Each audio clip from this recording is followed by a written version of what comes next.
හරි අපි එහෙනම් සම්බුද්දේශනාවේ අවසන් කොටස ආරම්භ කරමු. පින්නතුන් සිව් දෙනාම සාදුකාරයක් පවත්වන්න.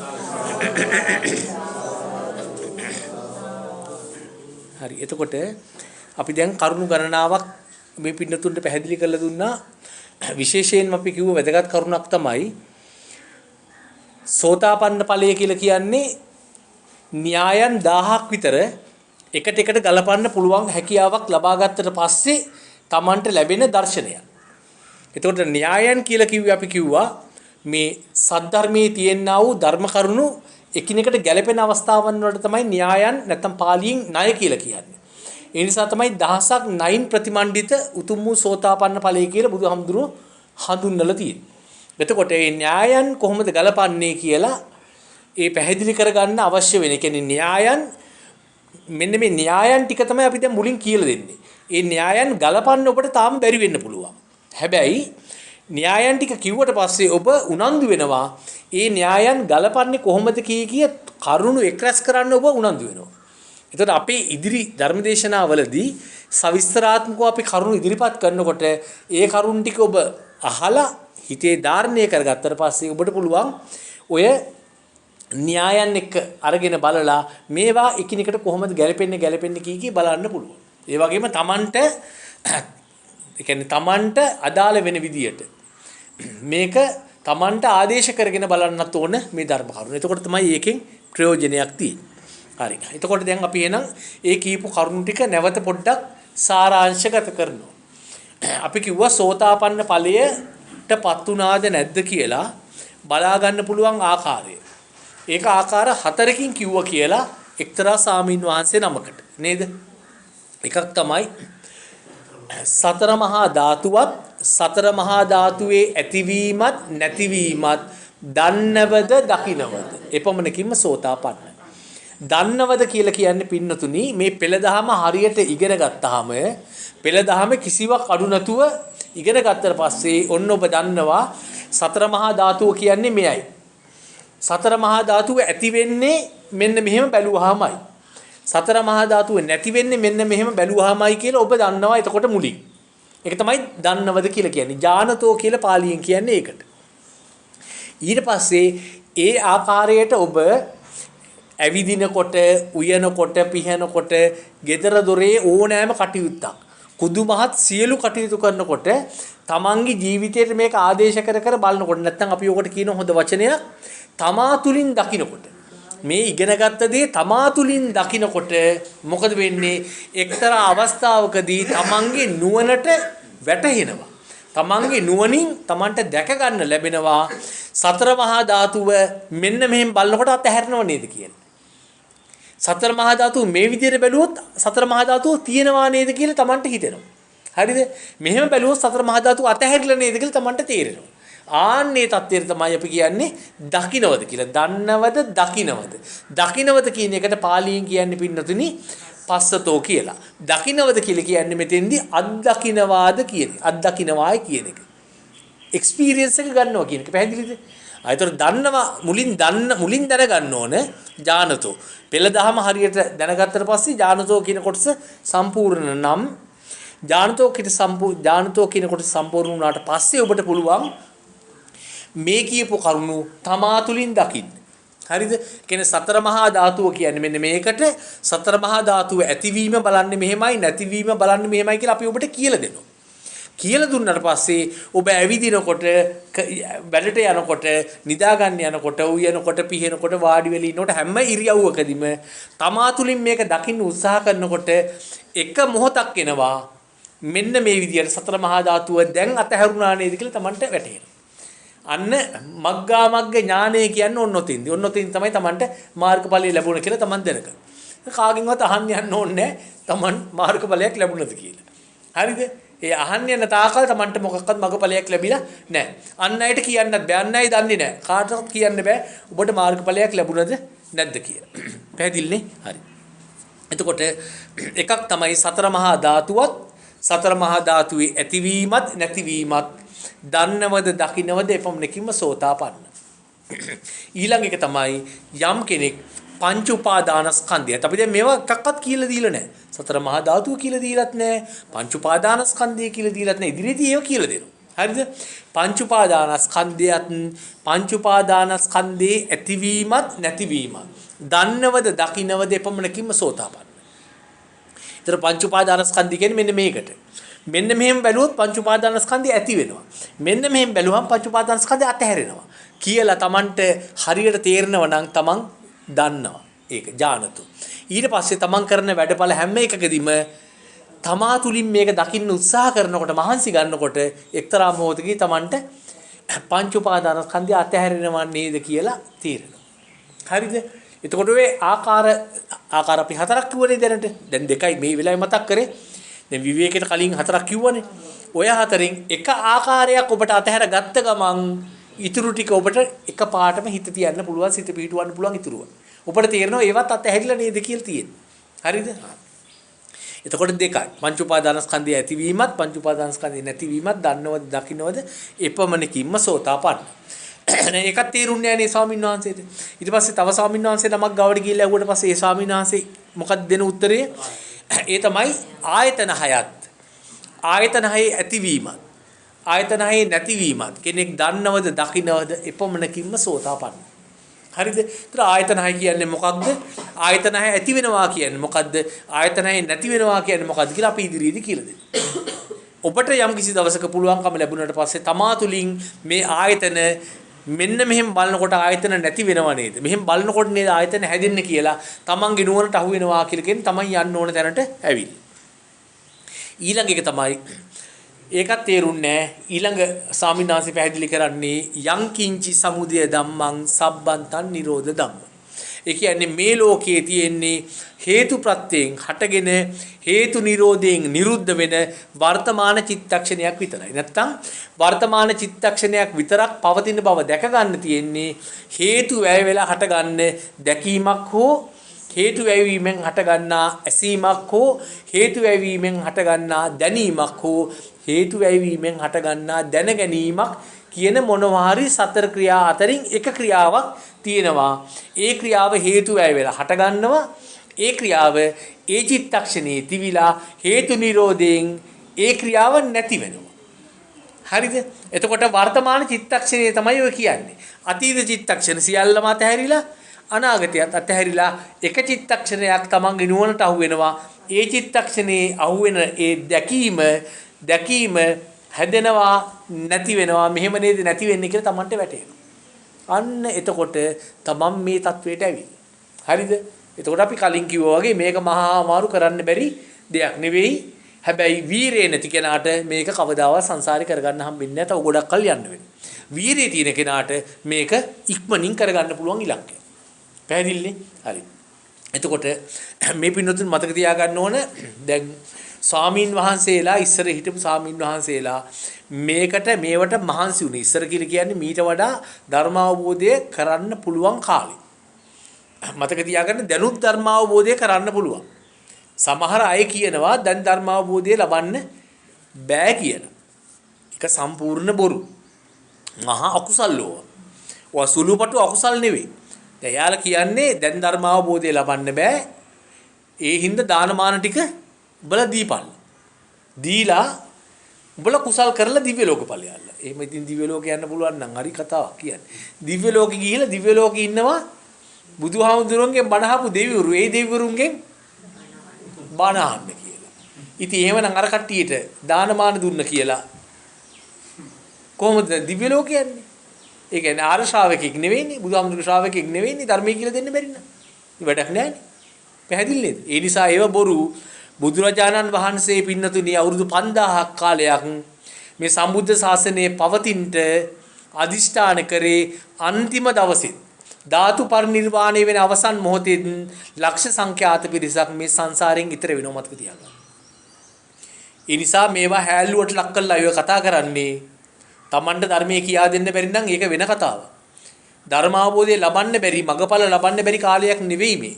මගඵල ලබන්න බැරි නම් බුදුරජාණන් වහන්සේ උන්වහන්සේට වැරදිලාද අවුරුදු 5000ක කාලයක් මේ සම්බුද්ධ ශාසනය පිහිටෙව්වේ. ඒක බොරු. ඒ නිසා මේ පින්නතුන් වීරිය වඩන්න ඔබට ඒ උතුම් වූ මගඵල ලබා ගන්න දිනේ වැඩි ඈතක නෙවෙයි කියලා නිතරම ඔබ හිතන්නේ. නෑ මම මේක මගේ මොන අඩුවක්ද තියෙන්නේ. මම මේක කොහොම හරි අවබෝධ කරගන්නවා. මේක මහා මාරු දෙයක්ුත් නෙවෙයි කියලා කියනවා නම් වීරියවන්ත කෙනාට මම වීරිය වඩලා මේක කොහොම හරි දැක ගන්නවා කියලා හිතන්නේ. එතකොට ඉස්සර කාලේ ස්වාමින් වහන්සේලා ගොඩාක් වීරිය වැඩුවා. අපි පොත්පත්වල කියලා තියෙනවා. විශේෂයෙන් රේරුකාණේ චන්දවිමල මහානායක ස්වාමීන් වහන්සේගේ පොත්පත්වල කියලා තියෙනවා. ස්වාමින් වහන්සේලා මේ මගඵල ලබා ගන්න මහන්සි වෙන ආකාරය. උන්වහන්සේලා අපි කිව්ව නේද කතා බහ කරොත් ඔබට මගඵල ලබා ගන්න බෑ කියලා. එතකොට ස්වාමින් වහන්සේලා ඒ ආරණ්‍ය සේනාසනවල වැඩි ඉන්න ස්වාමින් වහන්සේලා උදේට ඒ වතාවත් කටයුතු බුදුරජාණන් වහන්සේ කරන ඒ වතාවත් කටයුතු කරලා උන්වහන්සේලා එක්කෙනෙක් පස්සේ එක්කෙනෙක් තමයි පිටුසිගා වඩනවා කියලා කියන්නේ පීලියට. පිටුසිගා වඩිනකොට මගදී හම්බුනොත් දායකයෝ කතා කරන්න වෙනවට කතා කරන එක වළක්වන්න ඕන නිසා තමන්ගේ කටේ වතුර ටිකක් පුරවගෙන තමයි යනවා කියන්නේ. කොහොමද තීජ වීරේ? තමන්ගේ කටේ වතුර ටිකක් පුරවගෙන තමයි වඩිනවා කියලා කියන්නේ මේක දන්න නිසා අර දායකයෝ මගදී හම්බුනාට ස්වාමීන් වහන්සේලා එක්ක කතා කරන්න යන්නේ නැහැ. එතකොට උන්වහන්සේලා වඩින්නේ අර ඉගෙනගත් ධර්මය ඒ කියන්නේ මේ පෙළ දහම තමා තුලින් දකින්න උත්සාහ කරන එක තමයි ඇවිදින ගමන් කරන්නේ. හරිද? එතකොට විදර්ශනා භාවනාවට අනුව මතක තියාගන්න මේ පින්නතුන් මේ විදර්ශනා භාවනාව පින්නතුනි ඉරියව් හතරෙම කරන්න පුළුවන්. සමතේ වගේ නෙවෙයි. ඉරියව් හතර කියලා කියන්නේ තිට්ටං චරන් නිසින්නෝවා සයානෝවා යාවතස්ස විගත මිද්දු. හරිද? තිට්ටං කියලා කියන්නේ හිටගෙන ඉන්නකොට මේ ධර්මයේ විදර්ශනා භාවනාව වඩන්න පුළුවන්. චරන් කියලා කියන්නේ ඇවිදිනකොට තිට්ටං චරන් නිසින්නෝවා කියලා කියන්නේ එක තැන වාඩි වෙලා ඉන්නකොට සයානෝවා කියලා කියන්නේ වැතිරිලා ඉන්නකොට. හැබැයි සයානෝවා කියනකොට කොන්දේසියක් දානවා බුදුහාමුදුරුවෝ සයානෝවා යාවතස්ස විගත මිද්දෝ. ඔබට නිදිමත නැත්තම් විතරයි මතක තියාගන්න. නිකන් නෙවෙයි හරියටම තිත්තටම කියලා තියෙන්නේ ඔබට නිදිමත තියෙනවා නම් දිගයි දිලා මේ වැඩේ කරන්න බෑ. හරිද? ඒතර මේ සතර ඉරියව්වෙම කරන්න පුළුවන්. මේ ස්වාමින් වහන්සේලා මේ පින්ඩපාතේ වඩිනකොට කතා කරන්නේ නැතුව කටේ වතුර තියාගෙන තමයි මේ ධර්මයේ මෙනෙහි කරමින් යනවා කියලා කියන්නේ. තමන්ගේ හිතට කෙලෙස් මතු වුණොත් එහෙම. ඒ කියන්නේ තමන්ගේ හිතට ඔය අන්තයක් අහු වුණොත්. දැන් අතහැර ගන්න උත්සාහ කරන්නේ. අන්තයක් අහු වුණොත් මොකද කරන්නේ? ස්වාමින් වහන්සේ එතනම නවතිනවලු. එතනම නැවතිලා උන්වහන්සේ මෙනෙහි කරනවලු අන්තය අතහැර ගන්න. එතකොට අනිත් ස්වාමීන් වහන්සේලා සේරම පිටිපස්සේ නවතිනවා. දන්නවා අහවලාට අන්ත හසු වෙලා තියෙන්නේ. එතකොට මොකද වෙන්නේ? අර නැවතිච්ච ස්වාමීන් වහන්සේ දන්නවා ඉක්මනින්ම Taman නිසා අනිත් කට්ටිය අපහසුතාවයකටපත් වෙනවා. ඒ නිසා Taman ඉක්මනින්ම මේ අන්තය අතහැර ගන්න ඕන කියලා වීරිය වඩලි ඉක්මනින් අතහැරලා තමයි ආයි ගමන පිටත් වෙනවා කියන්නේ. එතකොට දැන් එක ස්වාමීන් වහන්සේලා එකිනෙකාට කතා කරන්නේ නැති නිසා ඒ ගම්මානවල රාවයක් ගියාලු මේ ස්වාමීන් වහන්සේලා තරහ වෙලාද දන්නේ නැහැ ඉන්නේ කියලා. ඊට පස්සේ ගමේ මිනිස්සු සේරම දවසක් ගියාලු මේ ස්වාමීන් වහන්සේලා ඉන්න ආරණ්‍යයට මේ කට්ටිය තරහ වෙලාද දන්නේ නැහැ ඉන්නේ කතා කරන්නේ නැත්තේ තරහ වෙලා නම් අපි සමගි කරන එක අපේ යුතුයකමක් නේ කියලා හිතලා ගමේ මිනිස්සු සේරම ගියාලු. ගියාට පස්සේ කිසි තැනක කිසි ආම්දුර කෙනෙක් දකින්න නැතුළු සේරම ඒ ගල් මුල් වල ඒ තැන්වල භාවනා කරමින් ඉන්නේ. හැබැයි දැක්කලු සම්පූර්ණයෙන්ම ඒ ආරණ්‍ය සේනාසනයේ අතු ගාලා සම්පූර්ණයෙන් සුද්ධ පවිත්‍ර කළා ඒ අතු ගාන ඉදල් ඒව එක තැන් වලට පිළිවෙල තියලා කොළ රොඩු මේ එක තැන් වලට එකතු කරලා ලස්සනට මේක තියාගෙන ඉන්නවා. එතකොට ගමේ නුවණ තිවිච්ච මිනිස්සෙක් කිව්වලු නෑ උඹලා මේ රැවටෙන්න එපා. මේ ස්වාමීන් වහන්සේලා බොහොම එකතුයි බොහොම සමගියෙන් ඉන්නේ කතා කරන්නේ නැත්තේ වෙන හේතුවක් නිසා වෙන්න ඕන ස්වාමීන් වහන්සේලා. උන්වහන්සේලාගේ මේ ගමනට බාධා වෙන්න නිසා තමයි කතා කරන්නේ නැතුව ඇත්තේ. උන්වහන්සේලා සමගියෙන් ඉන්නේ නැතුව කලහ කෝලාහල කරගත්තා නම් මෙහෙම අතුපතු ගාලා මේව තියෙන්නේ නැහැ. අපි යමන් කියලා කට්ටිය ඊට පස්සේ යන්න ගියා. එතකොට ඒ වගේ බොහොම වීරයෙන් තමයි උන්වහන්සේලා ඒ කාලේ කටයුතු කරේ. අහලා ඇති රාජ ස්වාමීන් වහන්සේ. ඒ වගේ සමහර ස්වාමීන් වහන්සේලා මොනතරම් අමාරුවෙන්ද මේ උතුම් වූ මගඵල ලබා ගත්තේ කියලා. ඒ නිසා මේ පින්නතුරුත් අපිට කියන්න බෑ එක එක විදියයි පින්නතුනි. ඔබ දන්නේ නැහැ ඔබ පෙරම් පුරාගෙන ඇවිල්ලා තියෙන ප්‍රමාණය කොතෙක්ද කියලා. ඒ නිසා අපිට කරන්න තියෙන්නේ වීරිය කරන එක විතරයි. සමහර වෙලාවට අඩු වීරියකින් ඔබට මේ ධර්ම දැක ගන්න පුළුවන්. සමහර වෙලාවට ගොඩාක් මහන්සි ගන්න වෙන්නත් පුළුවන්. කොහොම හරි කමක් නැහැ. මේ කෙටි කාලයේ තව තියෙන්නේ කොයි මොහොතෙන් මේක නිවිල යනවද කියලා දන්නේ නැහැ කියලා මතක තියාගෙන අපි කිව්වා ඔබේ යම් කායික ආබාධයක් මතු වුණොත් ඔබට මේ ධර්මාවබෝධය ලබන්න බැරි බව. ඒක මතක තියාගෙන හොඳට සංසාර බය ඇති කරගෙන ඉක්මන් වෙලා මේ ගමන යන්න උත්සාහ කරන්න. හරිද? එතකොට අපි කිව්වා දැන් කරුණු හතරක් කිව්වා සෝතාපන්න ඵලයටපත් වෙනකොට. ඒ වගේම අපි තව එකක් කිව්වා සෝතාපන්න ඵලයටපත් වෙනවා කියලා කියන්නේ සෝතාපන්න ඵලයටපත් වෙනවා කියලා කියන්නේ සම්මා දිට්ඨියටපත් උනායි කියන එක.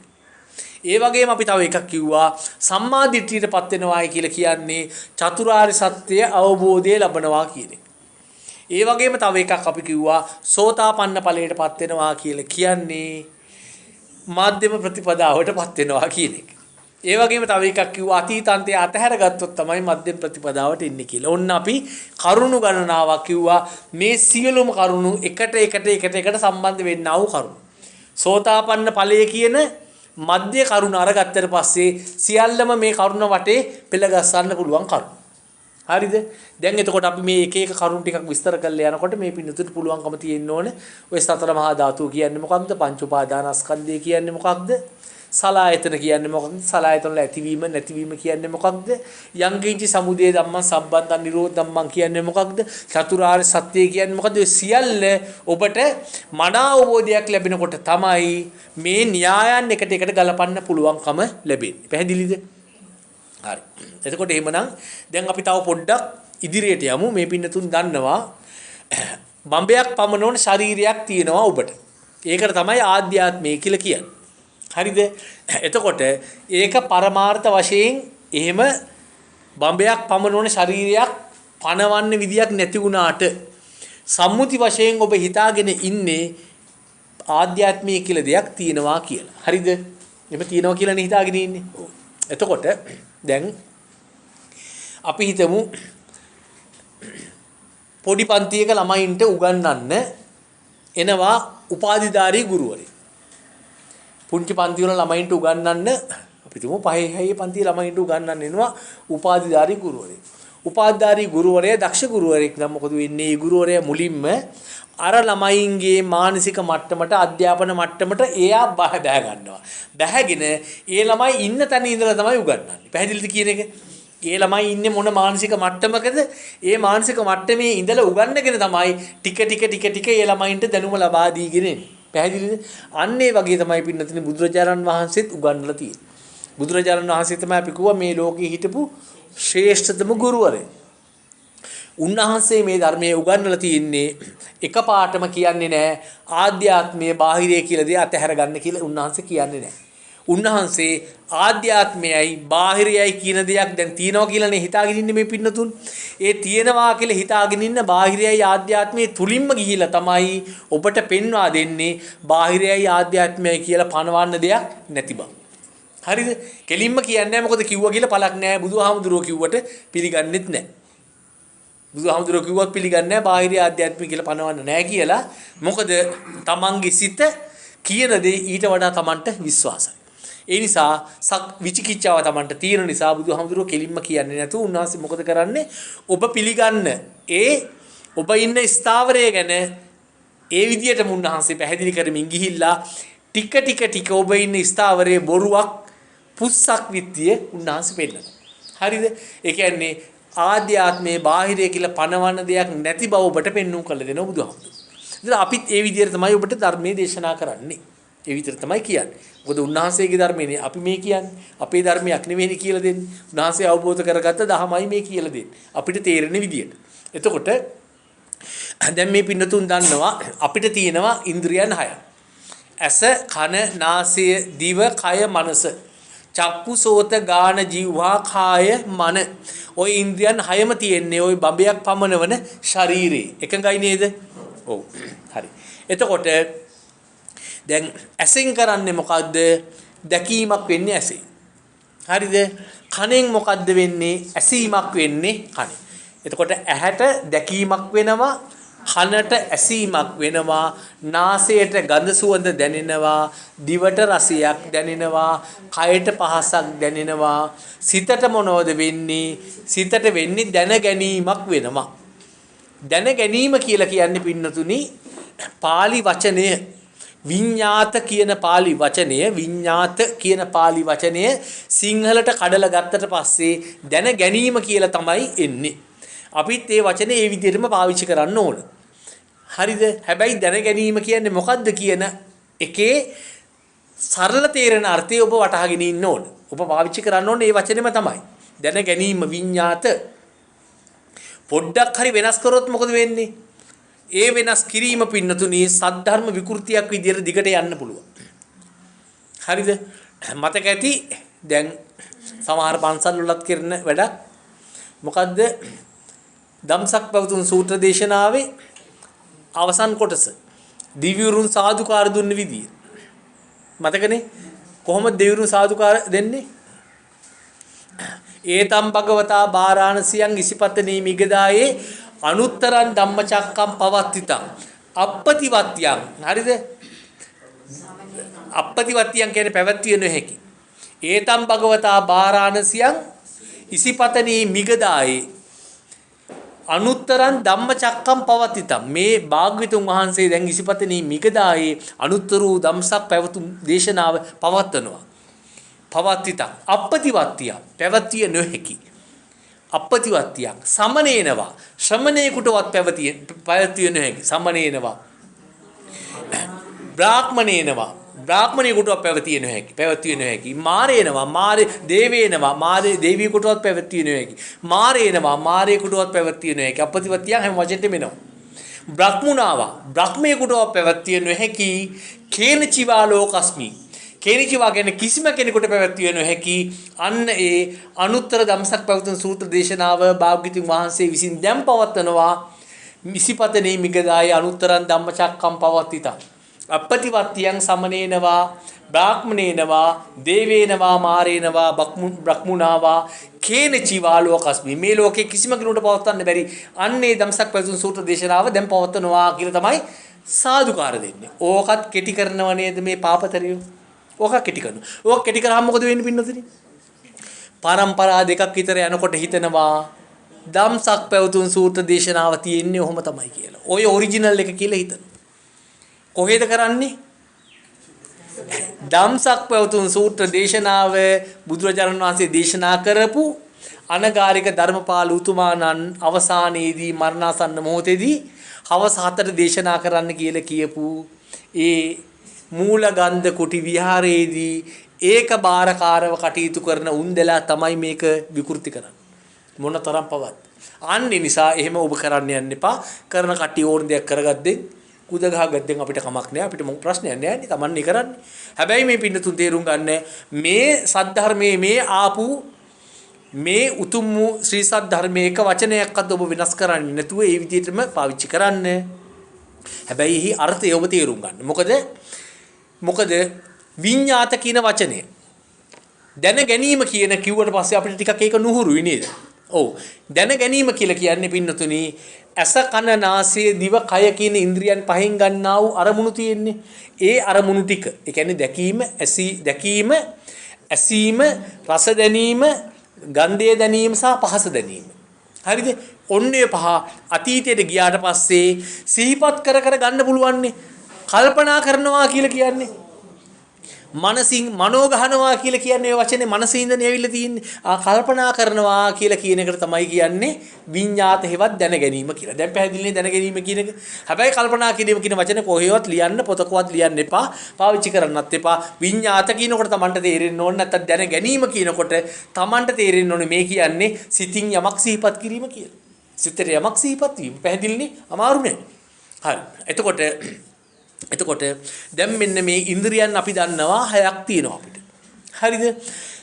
මේ ඉන්ද්‍රියන් 6. දැන් හොඳට තේරුම් ගන්න වැදගත් කරුණක් කියන්නේ. සියල්ල වැදගත් තමයි. මේ ඉන්ද්‍රියන් 6 ගත්තාම මේ ඉන්ද්‍රියන් 6ටම පින්නතුනි අපි ඉන්ද්‍රියන් 5 ගමුකෝ මුලින්. පංචේන්ද්‍රියන්. මේ පංචේන්ද්‍රියන්ට ක්‍රියාත්මක වෙන්න නම් සිතක් කියන එකක් තියෙනවා. ඇස තිබුණ පමණින් දැකීමක් වෙන්නේ නැහැ. කන තිබුණු පමණින් ඇසීමක් වෙන්නේ නැහැ. නාසය තිබුණු පමණින් ගඳ සුවඳ දැනෙන්නේ නැහැ. දිවක් තිබුණු පමණින් රසක් දැනෙන්නේ නැහැ. කයක් තිබුණු පමණින් පහසක් දැනෙන්නේ නැහැ. සිතක් තියෙන්න ඕන. ඇයි අපි එහෙම කියන්නේ? හොඳට මතක තියාගන්න වැදගත්ම මේ කරුණක් කියන්නේ. මේවයින් තමයි මේ පින්නතුන්ට අතීතය කියලා දෙයක්, අතීත අන්තය කියලා දෙයක් නැති බව අතහැර ගන්න වෙන්නේ මෙන්න මේවයි. මොකද ඔය අතීතයක් කියලා දෙයක් තියෙනවායි කියලා හිතාගෙන ඉන්නේ ඔබේ හිත. ඔබේ හිතට තමයි හේතු ගන්නන්න ඕන. එහෙම අතීතයක් කියලා දෙයක් නැහැ කියලා. ඒ නිසා ඔබේ හිතට හේතු ගන්නන්න නම් හැම අතින්ම කියන්න තියෙන සියලුම කරුණු කියලා තමයි ඔය හිතට හේතු ගන්නන්න ඕනේ. හේතුව ඔය හිත මහා අකීකරු හිතක්. සංසාරේ දිගටම ඇවිල්ලා තියෙන්නේ සම්පූර්ණයෙන් මෝහයෙන් මුලාවෙලා ඇවිල්ලා තියෙන. ඒ නිසා කරුණක් දෙකක් කියලා හරියන්නේ නැහැ. හේතු සාධක දෙක තුනක් කිව්ව කියලා එයා පිළිගන්නේ නැහැ. එයාට කියන්න තියෙන සියලුම ආකාරවලින් හතර පැත්තෙන්ම කිව්වොත් විතරයි එයා පිළිගන්නේ. පැහැදිලිද? ඒ නිසා මේ කියන කරුණු අතිශයින් වැදගත් වෙනවා. සිතක් තිබුණොත් තමයි ඇහැට අරමුණක් ගන්න පුළුවන් වෙන්නේ. ඔන්න බලන්න. දැන් අපි හිතමු කෙනෙක් මැරුණා. කෙනෙක් මැරිච්ච ගමන් කෙනෙක් මිය ගිය ගමන්ම එයාගේ ඇස් දෙක ඇරියොත් එහෙම එයාට පේනවද? පේන්නේ නැහැ. ඇහැ තියෙනවද? ඇහැ තියෙනවා. ඇඟේ තාම රස්නේ ගිහිල්ලත් නැහැ. ඇහැ තියෙනවා. අපි හිතමු එයා අක්ෂි දාන සංගමයට එයාගේ ඇස් දෙන්න අන්තිම කැමැත්ත ලියලා තියෙනවා. එතකොට තමන්ගේ දරුවෝ ඔන්න ටක් ගාලා කෝල් එකක් දීලා අක්ෂි දාන සංගමෙන් ආව ඉක්මනට. ඉක්මනින් ඇවිල්ලා දැන් එයා මැරිලා ඉන්නේ. එයාගේ කුණිතේ අක්ෂි පටලේ අයින් කරගෙන ගිහිල්ලා ඇස් පෙනෙන්නේ නැති කෙනෙකුට බද්ධ කරොත් ඒ ඇස් පෙනෙන්නේ නැති කෙනාට දැකීම පෙනීම එනවා. පෙනීම නෙවෙයි කියන්නේ ඇහැ මැරිලා නෑ. දැන් ඇහැ බද්ධ කරාම පෙනීම ආව. හැබැයි ඒ කුණිතය අරේගේ ඇහිති විද්දි මැරිච්ච පුද්ගලයාගේ ඇහිති විද්දි ඇස් දෙක ඇරලා අර පුතා ඇස් දෙක ඇහි පිහාටු දෙක ඇරලා තාත්තේ මේ බලන්න තාත්තේගේ අන්තිම කැමැති පත්‍රයේ විදියට අපි අක්ෂිදාන සංගමයට ඔන්න ඉක්මනට කිව්වා. ඒ කට්ටිය ඇවිල්ලා දැන් තාත්තගේ මේ ඇස් දෙක දැන් ඔන්න දන් දෙන්න තමයි හදන්න ඕන බලන්නකෝ තාත්තේ කියලා කිව්වට ඒ තාත්තට පේනවද? පේන්නේ නැහැ. හැබැයි ඒ අක්ෂි පටලේ අරගෙන ගිහිල්ලා වෙන කෙනෙකුට බද්ධ කරාම අන්නේ මනුස්සයට පේනවා. එතකොට මේ මැරිච්ච කෙනාට පේන්නේ නැත්තේ ඇහැ නැතුව නෙවෙයි, ඇහැ තියෙනවා. හැබැයි සිත නැහැ. සිත නැති නිසා ඇහැ පේන්නේ නැහැ, ඇහැ ක්‍රියාත්මක වෙන්නේ නැහැ. අර බද්ධ කරපු මිනිස්සෙගේ ඇහැ දුර්වල, ඇහි අවුලක් තිබුණට සිත තියෙන නිසා මේ කුණිතේ බද්ධ කර ගමන් එයාට පෙනීමක් එනවා. එහෙමනම් ඇස නෙවෙයි වැඩකාරයා, සිතයි වැඩකාරයා. ඒ වගේ තමයි කන. අපි දන්නේ නැහැ කර්ණපටා පටලේ බද්ධ කරන්න පුළුවන්ද කියලා. අපි හිතන්නේ දැන් පුළුවන් ඇති විද්‍යාවේ කර්ණපටා පටලේ බද්ධ කරන්න පුළුවන් නම් ඒත් ඒ වගේ. මැරිච්ච ගමන්ම කෙනෙකුට කොච්චර කරත් අර කර්ණපටා පටලෙන් එයාට ඇහෙන්නේ නැහැ. හැබැයි මේක ගිහිල්ලා බද්ධ කරන්න පුළුවන් නම් වෙන කෙනෙකුට එතකොට මේ මිනිස්සෙට ඇසීමක් එනවා. එතකොට මැරිච්ච කෙනාට කන තියෙනවා මැරිච්ච ගමන්ම මැරිච්ච මොහොතේම. හැබැයි මොකද වෙන්නේ? සිත නැති නිසා කනෙන් අරමුණු ගන්න බෑ. නාසයත් එහෙමයි, දිවත් එහෙමයි. කයත් එහෙමයි. සම මේ පින්නතුන් දන්නවා සම අරගෙන ගිහිල්ලා බද්ධ කරන්න පුළුවන්. මැරිච්ච ගමන්ම සම අරගෙන බද්ධ කරනවා. එතකොට මැරිච්ච ගමන්ම මේ සම ගන්නකොට සම අයින් කරලා ගන්නකොට නිර්වින්දනය කරලා දාන මැරිච්ච කෙනාගේ සම අයින් කරන්නේ නෑ. නිර්වින්දනය කරන්නේ නෑ. එම්බම් කරනකොට නිර්වින්දනය කළාද එම්බම් කරන්නේ නෑ. කෑ ගහනවද එයා? ඔහොම කපන්න එපා මං කියලා නෑ. ඇයි ඒ දැනෙන්නේ නෑ. ඉතින් හැම දිනවා ඒ හැම ගලවලා අරගෙන ගිහිල්ලා වෙනත් කෙනෙකුට බද්ධ කරාට පස්සේ එයාට ඒ හැමෙන් පහසක් දැනෙනවා. අර මිනිස්සෙගේ ඒ හැමම තමයි ගලවලා අයින් කරලා අතන බද්ධ කරන්නේ. හැබැයි අර මැරිච්ච මිනිස්සෙගේ හැම තිබුණට එයාට දැනීමක් එන්නේ නැහැ. දැනීමක් එන්නේ නැත්තේ එයාගේ හැම තිබුණට සිත නැති නිසා. පැහැදිලිද? එහෙමනම් සිත තමයි වැදගත්ම එක්කෙනා. සිත නැත්තම් ඇහැට අරමුණක් ගන්න බෑ, කනට අරමුණක් ගන්න බෑ, දිවට, නාසයට, කයට අරමුණු ගන්න බෑ. පැහැදිලිද? එතකොට අනිවාර්යයෙන්ම මොකක්ද? සිත කියන එක තියෙන්න ඕන. සිතේ ආයු කාලය. සිතකට උපරිම වශයෙන් පවතින්න පුළුවන් වෙන්නේ තප්පරයෙන් කෝටියෙන් එකක කාලයක්. මේ තප්පරයෙන් කෝටියෙන් එකක කාලයට නමක් දෙනවා බුදුහාමුදුරුවෝ චිත්තක්ෂණය කියලා. චිත්ත කියන්නේ පින්නතුනි සිත කියන එක, ක්ෂණය කියලා කියන්නේ පාලියෙන් කාලයට. චිත්තක්ෂණය කියලා කියන්නේ සිතක් පවතිනා වූ කාලය. ඒ තමයි තප්පරයෙන් කෝටියෙන් එක. මේකට තමයි චිත්තක්ෂණය කියලා කියන්නේ. එතකොට සිතක් උපරිම වශයෙන් තියෙන කොච්චර කාලයක්ද? චිත්තක්ෂණය. තප්පරයෙන් කෝටියෙන් එක. හරිද? ඇහෙන් අරමුණක් ගන්නකොට දැන් අහගන්න. ඇහෙන් අරමුණක් ගන්නකොට ඇසට අරමුණක් ගන්න පුළුවන්කම ලැබෙන්නේ සිතේ සම්බන්ධතාවය ඇසට දුන්නොත් විතරයි. ඇහෙන් අරමුණක් ගන්නකොට ඒ ඇහැට අරමුණක් ගන්න පුළුවන්කම තියෙන්නේ සිතේ සම්බන්ධතාවය ඇහැට දුන්නොත් විතරයි. සිතේ සම්බන්ධතාවයේ ඇහැට දීගෙන සිතට ඉන්න පුළුවන්කම තියෙන්නේ සිතේ උපරිම ආයු කාලයේ තියෙන තාක්කල් පමණයි. සිතේ උපරිම ආයු කාලය කොච්චරද? චිත්තක්ෂණ එකයි. එහෙමනම් අරමුණක් ගැනීම පිණිස සිතේ සම්බන්ධතාවය ඇසට දීගෙන ඉන්න පුළුවන්කම තියෙන්නේ සිතට උපරිම චිත්තක්ෂණ කාලයක් විතරයි. එහෙමනම් ඇහෙන් අරමුණක් ගන්නකොට අරමුණක් ගන්න පුළුවන් වෙන්නේ චිත්තක්ෂණයක කාලයක් විතරයි. චිත්තක්ෂණයක කාලයක් තුල අරමුණක් ගනිමින් ඉන්නකොට මොකද වෙන්නේ? චිත්තක්ෂණය ඉවරනකොටම සිතේ ආයු කාලය අවසන් වෙලා චිත්තක්ෂණය නිරුද්ධ වෙනවා. සිත නිරුද්ධ වෙනවා. සිත නිරුද්ධ වෙනකොට මොකද වෙන්නේ? ඇහැ තිබුණත් අරමුණ ගන්න එක නවතිනවා. පැහැදිලිද? එහෙමනම් ඇහැට අරමුණක් ගන්න පුළුවන් උපරිම කාලය චිත්තක්ෂණ එකයි. ඒක ඇහි තියෙන වරදක් නෙවෙයි සිතේ ආයු කාලයේ චිත්තක්ෂණ එකක් වන නිසා. පැහැදිලිද? හරිද? හරි. ඒ වගේම තමයි කන. කනටත් අරමුණක් ගන්න නම් සිතේ සම්බන්ධතාවය දෙන්න ඕන. සිතේ සම්බන්ධතාවය දුන්නොත් කනට ඇසීමක් කරන්න පුළුවන්. මේ සිතේ කනට සම්බන්ධතාවයක් දෙන සිතෙත් ආයු කාලය කොච්චරද? උපරිම චිත්තක්ෂණ එක. එහෙමනම් අරමුණක් ගැනීම පිණිස හෙවත් ඇසීමක් නැත්නම් ශබ්දයක් ඇසීම පිණිස සිතේ සම්බන්ධතාවය කනට දීගෙන ඉන්න පුළුවන් සිතකට උපරිම චිත්තක්ෂණ කාලය එක කාලයක්. චිත්තක්ෂණ එක කාලය අවසන් වෙනකොට මොකද වෙන්නේ? සිතේ ආයු කාලය අවසන් නිසා සිත නිරුද්ධ වෙනවා. නැති වෙලා යනවා. සිත නිරුද්ධ වෙනකොට මොකද වෙන්නේ? කනට කොච්චර ඕනකම තිබුණත් අර සද්දේ අරමුණ අරගන්න බෑ. එහෙනම් කනෙන් අරමුණක් ගන්නකොට ඒ අරමුණ ගන්න පුළුවන් උපරිම කාලයේ චිත්තක්ෂණ එකයි. ඒක කනේ දෝෂයක් නෙවෙයි. ඒක සිතේ ආයු කාලයේ චිත්තක්ෂණයක් වෙන නිසා. ඒ වගේම තමයි නාසය. නාසයෙන් අරමුණු ගන්නකොට සිතේ සම්බන්ධතාවයක් දෙන්න වෙනවා. සිතේ සම්බන්ධතාවයක් දුන්නට පස්සේ නාසයට පුළුවන් ගඳ සුවඳ දැනෙනවා. ගඳ සුවඳ අරගනිමින් ඉන්නකොට මේ සිතට ඉන්න පුළුවන්කම තියෙන උපරිම අල්ලගෙන ඉන්න පුළුවන් වෙන්නේ චිත්තක්ෂණ එකයි. චිත්තක්ෂණ ඉවරෙච්ච ගමන් සිත නිරුද්ධ වෙනවා. සිත නිරුද්ධ වෙච්ච ගමන් මොකද වෙන්නේ? අර ගන්නා වූ ගඳ සුවඳ කියන අරමුණ කැඩිලා යනවා, නවතිනවා. මොකද? නාසයට සිත නැතුව අරමුණක් ගන්න බැරි නිසා. පැහැදිලිද? ඒ වගේ තමයි දිව. දිවෙන් අරමුණක් ගන්නකොට, දිවෙන් රසයක් ගන්නකොට, දිවෙන් අරමුණක් ගන්නකොට දිවට මේ සිතේ සම්බන්ධතාවයේ දීගෙන හිටියොත් විතරයි දිවට රසයක් ගන්න පුළුවන් කියන්නේ. දිවට උපරිම ආයු මේ සිතට උපරිම ආයු කාලයේ වශයෙන් තියෙන එක චිත්තක්ෂණය. ඒ නිසා දිවට සම්බන්ධතාවයේ දීගෙන ඉන්න පුළුවන් එක චිත්තක්ෂණය. ඒ නිසා චිත්තක්ෂණයේ කාලයක් රස දැනෙනවා. චිත්තක්ෂණ ඉවර වෙනකොටම සිතේ ආයු කාලය අවසන්, සිත නිරුද්ධයි. සිත නිරුද්ධ වෙනකොට මොකද වෙන්නේ? අරගත රස කියන ආරම්මණයේ අරමුණ අතහැරෙනවා. පැහැදිලිද? හරි. කයත් එහෙමයි. කයටත් අරමුණක් ගන්න නම් සිතේ සම්බන්ධතාවය දෙන්න ඕන. සිතේ සම්බන්ධතාවය දුන්නොත් කයට පහසක් ගන්න පුළුවන්.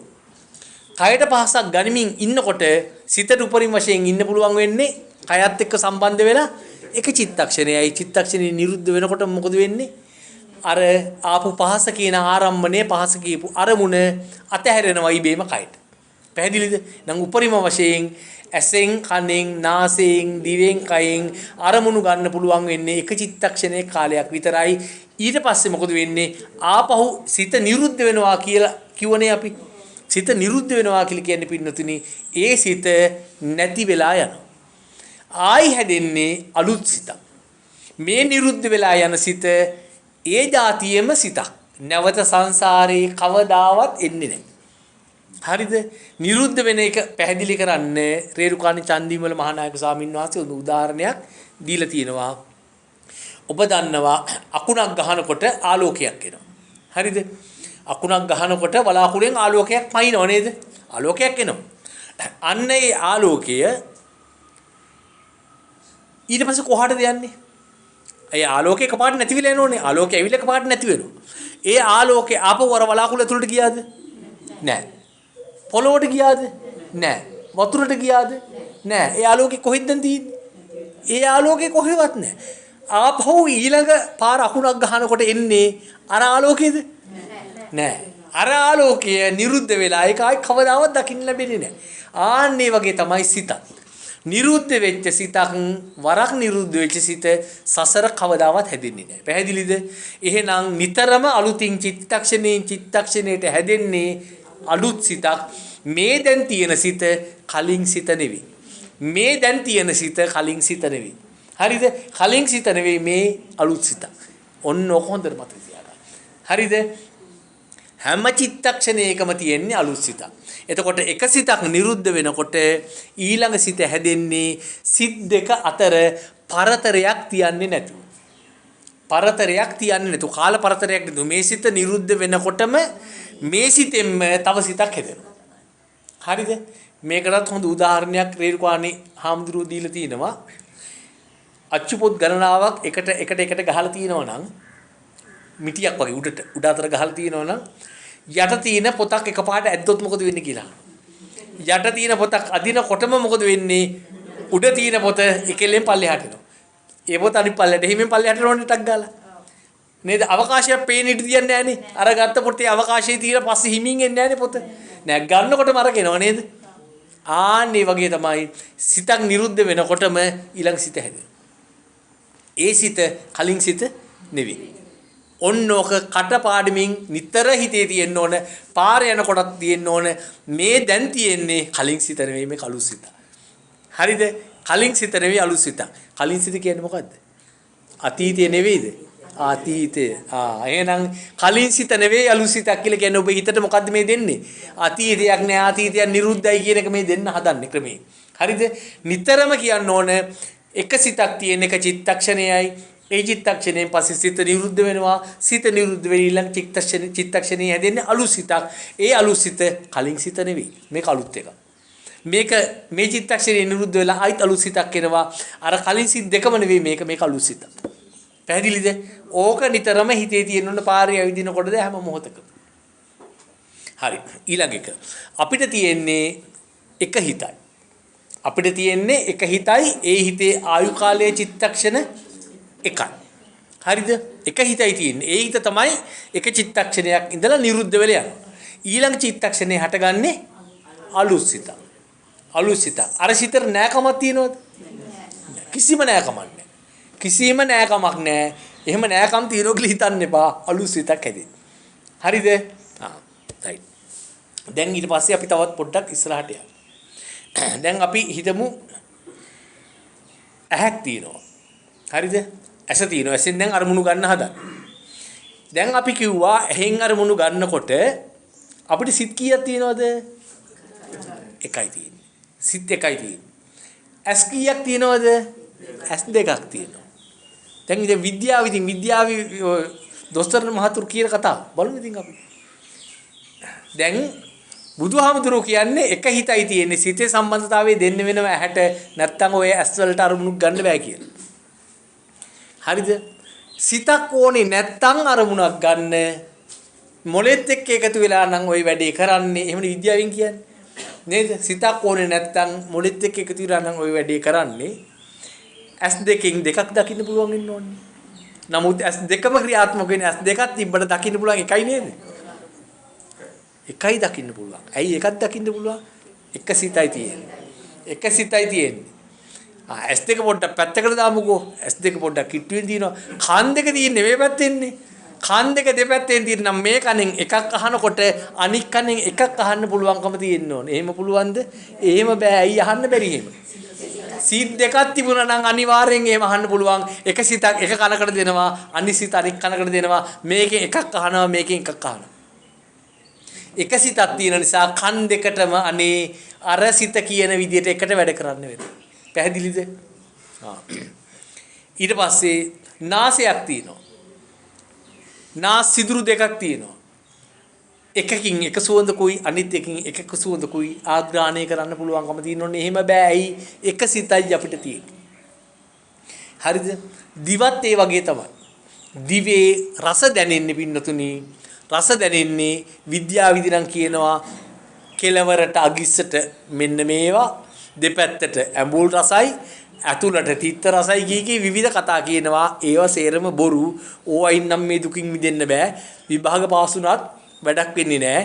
විභාග පාස් වුණත් දුක් විඳලා මැරෙන්න වෙනවා. විභාග පාස් නොවුණත් දුක් විඳලා මැරෙන්න වෙනවා. ධර්ම අවබෝධය කරගත්තොත් දුක් නොවිදා මැරෙන්න පුළුවන්. මැරෙනවා.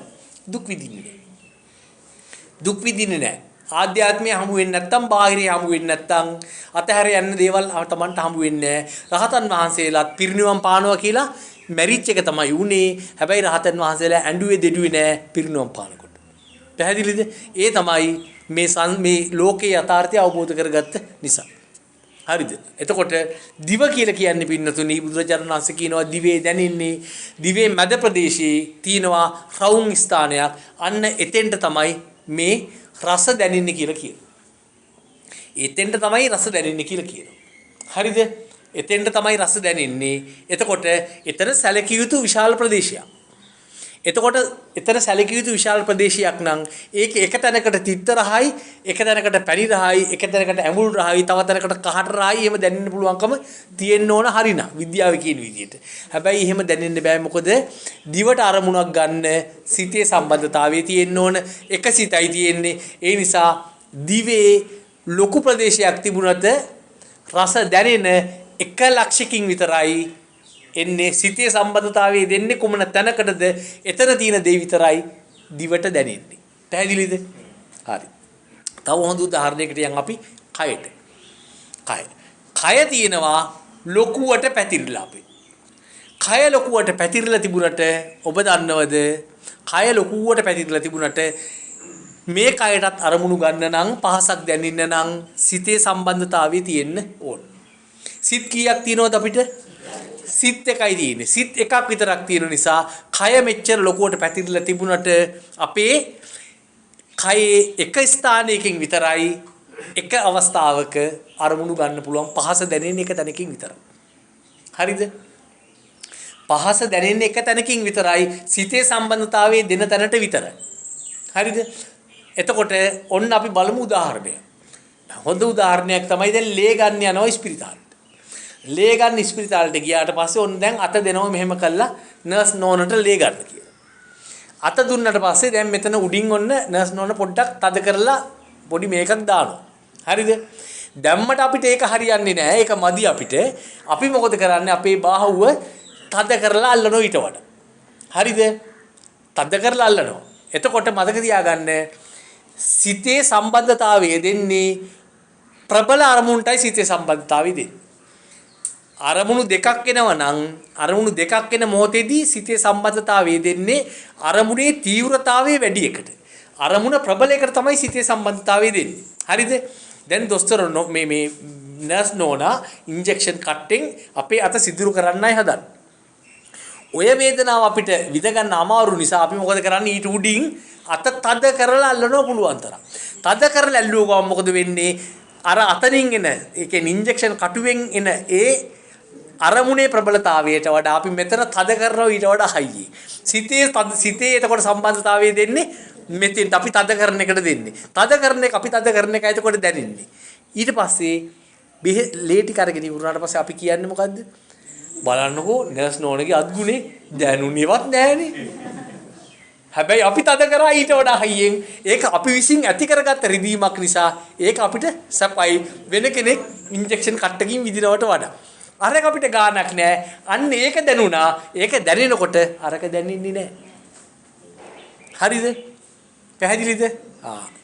ඒ නිසා මතක තියාගන්න කයත් මෙච්චර ලොකුවට තිබුණට එක මොහොතක අරමුණු ගන්න පුළුවන් ඉන්නේ එක තැනකින් විතරයි. ඒකට හේතුව කයටත් අරමුණු ගන්න සිතේ සම්බන්ධතාවය දෙන්න වෙන නිසා. හරිද? ඊළඟ එක. අපි කිව්වා දැන් මේ ඉන්ද්‍රියන් සියල්ලටම අරමුණු ගන්න නම් සිතේ සම්බන්ධතාවය තියෙන්න ඕනේ. සිත සම්බන්ධතාවයක් දුන්නේ නැතොත් කාටවත් අරමුණු ගන්න බෑ. අපිට සිත් කීයක් තියෙනවද? සිත් එකයි අපිට තියෙන්නේ. එක සිතයි අපිට තියෙන්නේ. දැන් ඇහෙන් අරමුණක් ගන්න වෙලාවේදී ඇහැට අරමුණක් ගන්න නම් සිතේ සම්බන්ධතාවය දෙන්න වෙනවා ඇහැට. සිතේ සම්බන්ධතාවය ඇහැට දුන්නොත් ඒ ඇහැට අරමුණක් ගන්න පුළුවන්. හරිද? එතකොට දැන් ඇහෙන් අරමුණක් ගනිමින් ඉන්නේ. මේ මොහොතේ ඇහෙන් අරමුණක් ගනිමින් ඉන්නේ මොකද? සිතේ සම්බන්ධතාවය දීලා තියෙනවා ඇහැට. සිත් කීයක් තියෙනවද අපිට? එකයි. එහෙමනම් ඒ තියෙන එක සිතේ සම්බන්ධතාවයේ ඇහැට දීලා තියෙනවා නම් දැන් කනට අරමුණක් ගැනීම පිණිස සම්බන්ධතාවයක් දෙන්න සිතක් අපිට නැහැ. එහෙනම් කනට සද්දයක් ඇහිවිද දැකීමක් තියෙනකොට නැහැ. හැබැයි දැකීමක් සිදු වෙන්න කොච්චරද කාලය ගත වෙන්නේ? චිත්තක්ෂණ 1යි තප්පරයෙන් කෝටියෙන් 1යි. මෙන්න මේක වේගවත් බව නිසා තමයි අපිට මේක හරියට හිතා ගන්න බැහැ. දැකීමක් වෙනකොට ඇසීමක් වෙන්න බෑ. ඇසීමක් වෙන්න බැරි කනට සම්බන්ධතාවයේ දෙන්න විදියක් නෑ. අපිට තියෙන්නේ එක හිතයි. ඒ හිත ඇහැට දුන්නු නිසා තමයි ඇහැට සම්බන්ධතාවය දුන්නු නිසා තමයි දැන් ඇහින් දැකීමක් වෙන්නේ. පැහැදිලිද? මෙන්න මේ කරුණ තමයි ඔබ නිතරම Tamanට ආදේශ කර කර තමා තුලින් දකින්න ඕන. මේවා ඔබ කටපාඩම් කරගෙන ඕන තරක පැය දෙක තුනක ලෙක්චර් එකක් ඔබට දෙන්න පුළුවන්කම තිබුණත් ඔබට ධර්මාවබෝධය ලැබෙන්නේ තමා තුලින් මේක දකින්න උත්සාහ කරන්නේ නැත්තම්. අර කෝටිල කියන හාමුදුරුවෝ ගැන අහලා තිනේ නේද? ධර්මයේ උගන්වනවා අනිත් අයට හොද්දටම උගන්වන්න පුළුවන් හැකියාවක් තිබ්බ ස්වාමීන් වහන්සේ නමක් බුදුහාමුදුරුවෝගේ කාලේ හිටියේ. හැබැයි එයා තමා තුලින් ඒ ධර්මයේ දැකලා මගපලයක් ලබාගෙන නැහැ. ඒ නිසා බුදුහාමුදුරුවෝ ආමන්ත්‍රණය කරන්නේ හිස් කෝටිල තුච්ච කෝටිල කියලා. හරිද? ඒ කියන්නේ එයා අරගෙන නැහැ ඒක. එයා තමා තුලින් දැකලා නැහැ. ඒ වගේ තමයි ඔබත් මේ ධර්ම කරුණු ඔබට කොච්චර ලස්සනට කියන්න පුළුවන් වුණත් වැඩක් වෙන්නේ නැහැ. ඔබ තුලින් මේ ධර්ම කරුණු දකින්න නැත්නම් ඔබට මේ මග්ගඵල ලබා ගන්න හැකියාවක් ලැබෙන්නේ නැහැ. පැහැදිලිනේ? එතකොට ඇහෙන් අරමුණක් ගන්නකොට එහෙමනම් කනට අරමුණක් ගන්න බෑ. හොඳට අහගන්න. ඇහෙන් අරමුණක් ගන්නකොට කනට අරමුණක් ගන්න බෑ. එහෙමනම් ඇහෙන් අරමුණක් ගන්න වෙලාවේදී සිතේ සම්බන්ධතාවය දීලා තියෙන්නේ ඇහැටනේ. ඒ නිසා කනට අරමුණක් ගන්න බෑ කිව්වනේ. නාසයට ගඳ සුවඳක් දැනෙවිද මේ මොහොතේදී ඒ චිත්තක්ෂණේ? නෑ. නාසයට ගඳ සුවඳක් දැනෙන්නත් හිතක් නෑ. හිතක් නෑ. ඒ නිසා ඒ නාසය මැරිලා වගේ අර මැරිච්ච මිනිහෙක්ගේ නාසය වගේ. පැහැදිලිද? ඇසට සම්බන්ධතාවයක් දීගෙන ඉන්නවා නම් සිත ඒ මොහොතේදී ඇස ක්‍රියාත්මකයි. හරි. ඒ මොහොතේදී දිවට රසයක් දැනෙයිද මේ මොහොතේදී චිත්තක්ෂණේ? දිවට රසයක් දැනෙන්නේ නෑ. හරිද? හරි. ඒ වගේමයි ඇහින් දැකීමක් වෙනකොට සිතේ සම්බන්ධතාවය ඇසට දීගෙන තියෙනවා. එක සිතයි තියෙන්නේ. ඒ සිත දැන් ඇහත් එක්ක සම්බන්ධ වෙලා ඉන්නවා. එහෙනම් කයින් අරමුණක් ගන්න පුළුවන්ද මේ මොහොතේදී? කයින් අරමුණක් ගන්න බෑ. හරිද? ඊළඟ එක සලකන මොහොතේදී ඇහින් අරමුණක් ගැනීම පිණිස දැකීමක් ඇතිවීම පිණිස සිතේ සම්බන්ධතාවය දීලා ඉන්නවා නම් ඇහැට දැකීමක් තියෙනවා. හිතන්න පුළුවන්ද මොකක්වත්? හිතන්න නිදහස් හිතක් තියනවද? නෑ. තියෙන එක හිතයි නේ තියෙන්නේ. ඒ හිත කොහෙද තියෙන්නේ? ඇහැට සම්බන්ධයක් තියෙනවා. එහෙනම් දකින්න දෙයක් ගැන හිතන්න පුළුවන්ද? දකින්න චිත්තක්ෂණේ දකින්නේ කුමක්ද කියලා හිතන්න පුළුවන්ද? බෑ. ඒ උනට හිතන්න ඕනේ අනන්ත. පාරේ යනකොට බස් එක දැක්ක ගමන් මේ බස් එක කියලා හිතනෝනේ. බස් එකේ බෝඩ් එක කියවනෝනේ. ඔන්න ඕක වලක්ක ගත්තේ නැතොත් බුදුහාමුදුරුවෝ 1000ක් ඇවිල්ලා කිව්වත් ඔබට මේ ධම්මස පහල කරගන්න බෑ. පාරේ ඇවිදින්න මානසිකාර්යය කරන්න කියන්නේ වටපිට බල අනුන්ගේ දේවල් බල යන්නේ ඔන්නෝ මතක් කරන්න කියලා අපි කියන්නේ. ඕකයි කරන්න ඕන මානසිකාර්යය කරනවා කියන්නේ. හරිද? එක සිතක් නම් තියෙන්නේ ඒ සිත දැකීමක් වෙනකොට දැන් මම මේ ඇවිදිනවා පාරේ. දැන් ඉස්සරහට බස් එකක් එනවා. එතකොට මේ දැකීමක් වෙන්නේ. දැකීමක් වෙනකොට සිතේ සම්බන්ධතාවයේ ඇහැට දීලා තියෙනවා නම් නිදහස් සිතක් නෑ හිතන්න. මේ දකින්න එක ගැන හිතන්න බෑ. එහෙමනම් මං දකින්න එක ගැන හිතන්නේ නෑ. මං දකින්න එක ගැන හිතනවා කියලා කියන්නේ චිත්තක්ෂණ ගණනාවක් මෙතන ගිහිල්ලා මම දැන් නොදැනුවත්ව කියලා තමන් හිතන්න ඕන. හරිද? ටික ටික තමයි මේක පුරුදු කරන්න ඕන. එකපාරට කරන්න බෑ මේක.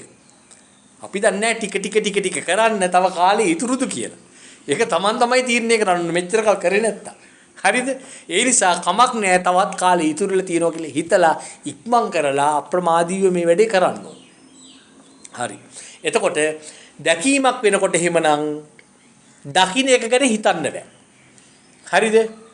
මේක නිතරම කරන්න යන්න ඕනේ නෑ. ඔබට පුළුවන් නම් උදේට හැමදාම ඇවිදින්න අන්න මේක කරන්න. දකින්නකොට දකින්නවාම විතරයි. ඒ චිත්තක්ෂණේ දකින්නවාම විතරයි. දකින්න එකක් ගැන හිතන්න විදියක් නෑ. මොකද දකින්නකොට සිතේ සම්බන්ධතාවය ඇහැට දීලා තියෙන්නේ. මෙන්න පෙළ දහම තමා තුලින් දකින්නවා කියන්නේ මෙන්න මේකට. හරිද? ඊට පස්සේ දැකීමක් වෙනකොට කනට අරමුණු ගන්න පුළුවන්ද? කනට අරමුණු ගන්න බැරි නම් මේ දකින්න බස් එකේ සද්දෙයි මේ එන්නේ කියලා කියන්න පුළුවන්ද? කියන්න බෑ. අපි එහෙම කියන්නේ නැහැනේ අපි. අපි කියනෝනේ මේ බස් එකේ මා පුදුම අඩයක් නේ බලන්නකෝ. මේ සයිලන්සරේ හදාගෙන නැහැනේ මේක. කියනෝනේ. කියනවා. හරිද? ත්‍රී වීලර් එකක් යනකොට බලන්නකෝ සද්දේ. පට ගන්නවා නේද? මේ වීල් එකේ සද්දේ ආන දකින්න එකේ සද්දේ. දකින්න එකේ සද්දයක් එන්න පුළුවන්ද? දකින්න එක දැකීම වෙනකොට සද්දයක් එන්න විදියක් නැහැ. ඇයි දකින්න චිත්තක්ෂණයයි මේ කතාව. දකින්න චිත්තක්ෂණේ සිතේ සම්බන්ධතාවය කොහෙටද දෙන්නේ? ඇහැට දීලා තියෙනවා. එහෙමනම් දැකීම විතරයි දෙන්නේ තියෙන්නේ. ඇහෙන්න විදියක් නැහැ. හොඳයි ඇහෙනවා කියලා හිතන්න. ඇහෙනවා නම් සිතේ සම්බන්ධතාවය කොහෙටද දීලා තින්නේ? කනට. කනට සම්බන්ධතාවය දුන්නා නම් ඇහෙනවා. දැන් ඇහැට මොකද වෙන්නේ? ඇහැට සම්බන්ධතාවයක් දැන් සිතේ සම්බන්ධතාවය කඩලා නම් තියෙන්නේ. ඇහැ තිබ්බට ඇහැට පේන්නේ නැහැ. පැහැදිලිද? හැබැයි දැන් අපි දෙක එකතු කරගෙන නේද ඉන්නේ.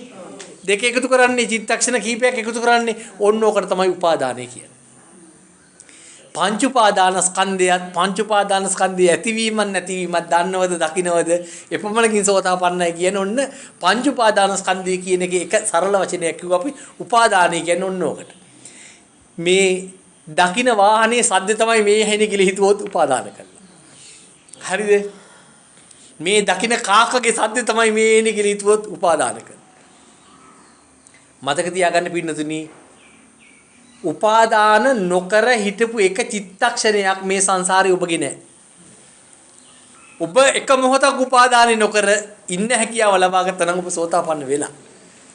හැම මොහොතකම උපාදාන මේ ලෝකයේම කියන්නේ මේක උපාදාන ලෝකය. උපාදාන ලෝකය.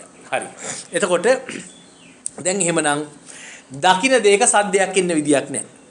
හරිද? දකින්න දෙයක ඒ වගේම තමයි දැකීමක් තියෙනවා නම් ඒ මොහොතේදී ක්‍රියාත්මක වෙන්නේ ඇස. ඇස ක්‍රියාත්මක කරනකොට සිත ඇහත් එක්ක එකතු වෙලා ඉන්නේ. එහෙනම් නාසයට ක්‍රියාත්මක වෙන විදියක් නැහැ සලකන චිත්තක්ෂරේ. නාසයට ක්‍රියාත්මක වෙන විදියක් නැත්තම් දකින්න දේ ගඳ සුවඳක් එන්න විදියක් නැහැ. මේ එන්නේ මේ දකින්න ගොම ගොඩේ ගඳයි කියලා කියන්න පුළුවන්ද? බෑ. ඔන්න මේ එන්නේ මේ දකින්න ගොම ගොඩේ ගඳයි කියලා එන්නකොටම Tamanට මතක් වෙනවනම් නෑ එහෙම කියන්න බෑනේ. එහෙම කියන්න බෑනේ සම්පූර්ණ වැරදි කතාවක් නේ මං හිතුවේ කියලා කියනවනම් අන්න ඔබ නිවන කරා ඉක්මනට යන කෙනෙක්. කොහොම හිතුවේ කවුද? කොහොම හිතුවේ කවුද? අර හරකත් මතක් වෙනවා. මොන වගේ හරකෙද්ද මේ ගොම ගොඩ දාන්නේ නැත්තේ? බලන්නකෝ මේ පාරේ හරක් අරගෙන යන හැටි. තා ඩිංගෙන් මල් ඉස්සලා වැටෙනවනේ. ආන්න මොනවද මේ? මනාපමනාප නෙවෙයි දැන් ඇවිල්ලා තියෙන්නේ. ඔව් දැන් ඇවිල්ලා තින්නේ ඕලාරික මට්ටමටම ඇවිල්ලා. හරිද? එතකොට දැන් පේනවනේ විදර්ශනාව හරියට යොදා ගන්නව නම් මෙතනින්ම කඩන්න පුළුවන් මනාපමනාප ඇති වෙන එක. එතකොට දැකීමක් වෙනකොට එහෙමනම් දකින්න දෙයක ගඳ සුවඳ එන්න බෑ. ඒ වගේම තමයි දැකීමක් වෙනකොට ඇහැට සම්බන්ධය දීලා තියෙනවා සිතේ. සිතේ එක සිතයි තියෙන්නේ. ඒ සිතේ සම්බන්ධය ඇහැට දීලා. එහෙමනම් දිවට සම්බන්ධයක් දෙන්න විදියක් නෑ දැන් සිතක් නෑ. එහෙමනම් රස දැනෙන්න විදියක් නෑ දැකීමක් වෙනකොට. හරිද? එහෙනම් මේ රස එන්නේ පරිප්පු වල කියලා කියන්න පුළුවන්ද? මේ රස එන්නේ මාළු වල කියලා කියන්න පුළුවන්ද? මේ රස එන්නේ පොලොස් වල කියලා කියන්න පුළුවන්ද? බෑ. හැබැයි ඔහොම හිතුවේ නෑනේ. ඔහොම හිතුවේ නෑ කියලා කියන්නේ සසරම තමයි. හැබැයි ඔහොම හිතන්න පටන් ගත්තා නම් ඔබ ඉක්මනටම සෝතාපන්න මාර්ගස්ත වෙනවා. සෝතාපන්න මාර්ගස්ත වුණොත් පින්නතුනි. සෝතාපන්න මාර්ගස්ත කෙනා බුදුහාමුදුරු කියනවා සෝතාපන්න මාර්ගස්ත කෙනා සතර අපාගත වෙන්නේ නැහැ කියලා බුදුහාමුදුරු කියලා නැහැ. හැබැයි බුදුහාමුදුරු මෙහෙම එකක් කියනවා. අපි හිතා ගන්න ඕන. උන්වහන්සේ කියනවා සෝතාපන්න මාර්ගස්ත කෙනා මැරෙන්නේ නැහැ සෝතාපන්න නොවි. සෝතාපන්න මාර්ගස්ත කෙනා මරන්න බෑ කිසි කෙනෙකුට මැරෙන්න කලින් සෝතාපන්න වෙනවා. සෝතාපන්න මාර්ගස්ත කෙනා දැන් මැරෙන්න කලින් කල්පේ විනාශ වෙන්න තියෙනවා නම් කල්පේ විනාශ වෙන එක පරක් වෙනවා මෙයා සෝතාපන්න වෙන තුරු. කොහොමද බලේ? සෝතාපන්න මාර්ගස්ත කෙනාගේ බලය කොහොමද? එහෙනම් රහතන් වහන්සේ නමක්ගේ බලය හිතා ගන්න පුළුවන් නේද?